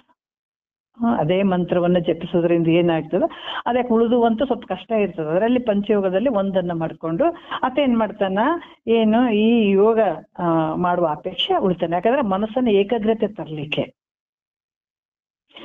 ಈ ರೀತಿಯಾಗಿ ಮಾಡೋದ್ರಿಂದ ಏನಾಗ್ತದ, ಈಗ ಮಲವಿಕ್ಷೇಪ ದೋಷಗಳು ಅದನ್ನ ಬಿಡ್ತಾನ, ಅದ ತೇಜಿಸ್ತಾನದ, ಅದು ಹೋಗ್ತಾವ ಈ ರೀತಿ ಮಾಡೋದ್ರಿಂದ. ಯಾಕಂದ್ರ ಆವರಣ ದೋಷ ಮಾತ್ರ ಉಳಿದಾಗ ಆತ ಇದನ್ನ ನಿವೃತ್ತಿ ಮಾಡ್ಕೊಳ್ಳೋ ಸಲುವಾಗಿ ಆ ಜ್ಞಾನವನ್ನ ಸಂಪಾದನೆ ಮಾಡ್ಕೊಳಕ್ ಶುರು ಮಾಡಿ. ಯಾಕಂದ್ರೆ ಅದಕ್ಕೆ ಹೇಳಿದ್ದು ನಾವು ಏನೇನ್ ಮಾಡ್ತೀವಿ ಅವೆಲ್ಲ ಜ್ಞಾನಕ್ಕೆ ಸಾಧನೆಗಳಾಗ್ತಾವ, ಆದ್ರೆ ಅದರಲ್ಲಿ ಮುಕ್ತಿ ಅಂತ ಕುಂದ್ರಬೇಡ ಅಂತ. ಅದಕ್ಕೆ ಮುಂದೆ ಕೂಡ ಹೇಳ್ತಾರೆ ವಿಚಾರಗಳು. ನಂಬು ಜ್ಞಾನವನ್ನೇ ಕರ್ಮವೆಂಬ ಜಾಲದೋಳು ಸಿಲ್ಕಿ ಅಂಬಲಿಸಿದರು ಮುಕ್ತಿ ಎಂಬಯಸಿ ಮನುಜ. ಈ ಕರ್ಮಗಳನ್ನ ನಾವು ಮಾಡಾಕತ್ತೀವ್ರಿ, ಅಲ್ಲಿ ಮೋಕ್ಷ ಆಗ್ಲಿ ಅಂದ್ರೆ ಆಗಂಗಿಲ್ಲ. ಯಾಕಂದ್ರೆ ಅವು ಸಾಧನೆಗಳಾಗ್ತಾವ, ಮೋಕ್ಷಕ್ಕೆ ಸಾಧನೆಗಳಾಗ್ತಾವ. ಅದಕ್ಕೆ ಈ ರೀತಿಯಾಗಿ ಆತ ನಿವೃತ್ತಿ, ಯಾಕಂದ್ರೆ ಆವರಣ ದೋಷವನ್ನ ನಿವೃತ್ತಿ ಮಾಡ್ಕೊಂಡು ಜ್ಞಾನವನ್ನ ಸಂಪಾದನೆ ಮಾಡ್ಕೊಳ್ಳಿಕ್ಕೆ ಪ್ರಯತ್ನ ಪಡ್ತಾನ ಅಂತ ಕೂಡ ಹೇಳ್ತಾರ. ಈ ರೀತಿಯಾಗಿ ಈಗ ಜನ್ಮ ಜನ್ಮಾಂತರಗಳಲ್ಲಿ ನಿಷ್ಕಾಮ ಮತ್ತೆ ಕರ್ಮೋಪಾಸನೆಗಳನ್ನ ಮಾಡೋದ್ರಿಂದ ಅಂತಃಕರಣ ಶುದ್ಧ ಆಗ್ತದ. ಅಂತಃಕರಣ ಶುದ್ಧ ಅಂತಃಕರಣದಲ್ಲಿ ವಿಷಯಗಳ ದೋಷ ದರ್ಶನ ಆಗ್ತದ. ಅದರಿಂದ ಏನಾಗ್ತದ ಅಂದ್ರೆ ವೈರಾಗ್ಯ ಬರ್ತದ. ವೈರಾಗ್ಯ ಬರೋದ್ರಿಂದ ಅಲ್ಲಿ ಮೋಕ್ಷವನ್ನ ಪಡ್ಕೊಳ್ಬೇಕನ್ನುವಂತ ಅಪೇಕ್ಷೆ ಹುಟ್ಟುತ್ತದ. ಅದಕ್ಕಾಗಿ ಏನಾಗ್ತದ ಅಂತಂದ್ರ ಅವರು ಯೋಗದಿಂದ ಚಿತ್ತ ಏಕಾಗ್ರತೆ ಮಾಡ್ಕೊಳ್ಳುವಂಥದ್ದು. ನೋಡ್ರಿ, ನೋಡಲ್ಲ ಅಂತಂದ್ರೆ ಶಂಭುಲಿಂಗದ ರೂಢಿ ಸುಜ್ಞಾನ ಒಪ್ಪುದು ಅಂತ ಹೇಳ್ತಾರೆ. ಯಾಕಂದ್ರ ಈ ರೀತಿ ಏನಾಗ್ತದ, ವಿಷಯ ಶುದ್ಧಾಂತಕರಣದಿಂದ ವಿಷಯಗಳಲ್ಲಿ ದೋಷ ದರ್ಶನ ಆಗ್ತದೆ. ಯಾವಾಗ ಅದಕ್ಕ ವಿಷಯಗಳಲ್ಲಿ ದೋಷ ದರ್ಶನ ಆಗ್ಬೇಕಾದ್ರೆ ಶುದ್ಧಾಂತಕರಣನೇ ಇರ್ಬೇಕು. ಅದರಿಂದ ಏನಾಗ್ತದೆ, ವೈರಾಗ್ಯ ಬರ್ತದೆ. ವೈರಾಗ್ಯ ಬಂದಾಗ ಅವಾಗ ಮೋಕ್ಷದ ಅಪೇಕ್ಷೆ ಉಳ್ಳವನಾಗ್ತಾನ. ಅದಕ್ಕಾಗಿ ಮತ್ತೆ ಮನಸ್ಸನ್ನ ಏಕಾಗ್ರತೆ ಮಾಡ್ಕೊಳ್ಳೋದಕ್ಕಾಗಿ ಆತ ಯೋಗವನ್ನ ಮಾಡ್ತಾನ. ಮಾಡಿಕೊಂಡು ಜ್ಞಾನ ಸಂಪಾದನೆಗಾಗಿ ಗುರು ಸನ್ನಿಧಿ ಒಳಗ ಯೋಗ ಮಾಡ್ಕೊಂಡು ಅಷ್ಟೇ ಕುಂದ್ರಂಗಿಲ್ಲ. ಯಾಕಂದ್ರೆ ಮನಸ್ಸಲ್ಲಿ ಏಕಾಗ್ರತೆಗೆ ಬಂದಾಗ ಆತ ಆವರಣ ದೋಷ ಇರ್ತದಲ್ಲಿ. ಇನ್ನು ಆವರಣ ದೋಷ ಸಲುವಾಗಿ ಗುರುವಿನ ಒಂದು ಸನ್ನಿಧಾನಕ್ಕೆ ಬಂದು ಗುರುವಿಗೆ ಶರಣಾಗತನಾಗಿ ಅಲ್ಲಿ ಶ್ರವಣಾದಿಗಳನ್ನ ಮಾಡ್ಬೇಕು. ಯಾಕಂದ್ರೆ ಶ್ರವಣಾದಿಗಳನ್ನ ಮಾಡೋದ್ರಿಂದ, ಯಾಕಂದ್ರೆ ಇಲ್ಲಿ ಕೂಡ ಶ್ರವಣಾದಿಗಳು ಅಂತಂದಾಗ ಏನಾಗ್ತದ, ಶ್ರವಣ, ಮನನ, ನಿಧಿಧ್ಯಾಸ ಇವುಗಳಲ್ಲಿ ತತ್ಪರನಾಗ್ಬೇಕು. ಅಂದ್ರೆ ಶ್ರವಣ ಪಕ್ಕ ಆಗ್ಬೇಕು. ಶ್ರವಣ ಅರ್ಧಮರ್ಧ ಅಲ್ಲ, ಕ್ರಮವಾಗಿ ಮಾಡುವಂಥದ್ದು. ಅದರಿಂದ ಏನಾಗ್ತದ, ಶ್ರುತಿ ಮತ್ತೆ ಗುರುಗಳು. ಯಾಕಂದ್ರೆ ಶ್ರುತಿ ಗುರುಗಳು ಅಂತ ಹೇಳ್ಯಾರ, ಬರೇ ಗುರುಗಳು ಬೇರೆ ಅದಾರ, ಏನು ಗೊತ್ತಿರದೇ ಇರುವಂತ ಗುರುಗಳು ಅದಾರ. ಅದಕ್ಕೆ ಗುರುವಿನಲ್ಲಿ ಕೂಡ ಕೆಲವು ಲಕ್ಷಣಗಳನ್ನ ಬರ್ಕೊಂಡು ಬರ್ತಾರ. ಮುಂದ ಗುರುವಿನ ಬಲ್ಲಿನೂ ಆತ ಎಲ್ಲವನ್ನು ಬಲ್ಲವನಾಗಿರ್ಬೇಕು, ತಿಳ್ಕೊಂಡತ ಆಗಿರ್ಬೇಕು, ಶ್ರೋತ್ರಿಯ ಬ್ರಹ್ಮನಿಷ್ಠ ಸದ್ಗುರು ಆಗಿರ್ಬೇಕು ಅಂತ ಶ್ರುತಿ ಗುರುಗಳು ಅಂತ ಹೇಳ್ತಾರ, ಬರೇ ಗುರುಗಳಲ್ಲ. ಶ್ರೋತ್ರಿಯ ಬ್ರಹ್ಮನಿಷ್ಠ ಸದ್ಗುರುಗಳು ಶ್ರುತಿ ಗುರುಗಳಿಂದ ಜ್ಞಾನ, ಮತ್ತೆ ಜ್ಞಾನದಿಂದ ಮೋಕ್ಷ ಆಗ್ತದ. ಅವರಿಂದ ಈ ಜ್ಞಾನವನ್ನ ನಾವು ಪಡ್ಕೊಳ್ಬೇಕಾಗ್ತದ. ಪಡ್ಕೊಂಡ ನಂತರ ಆ ಆವರಣ ದೋಷ ಅಲ್ಲಿ ನಿವೃತ್ತಿ ಆಗ್ತದ.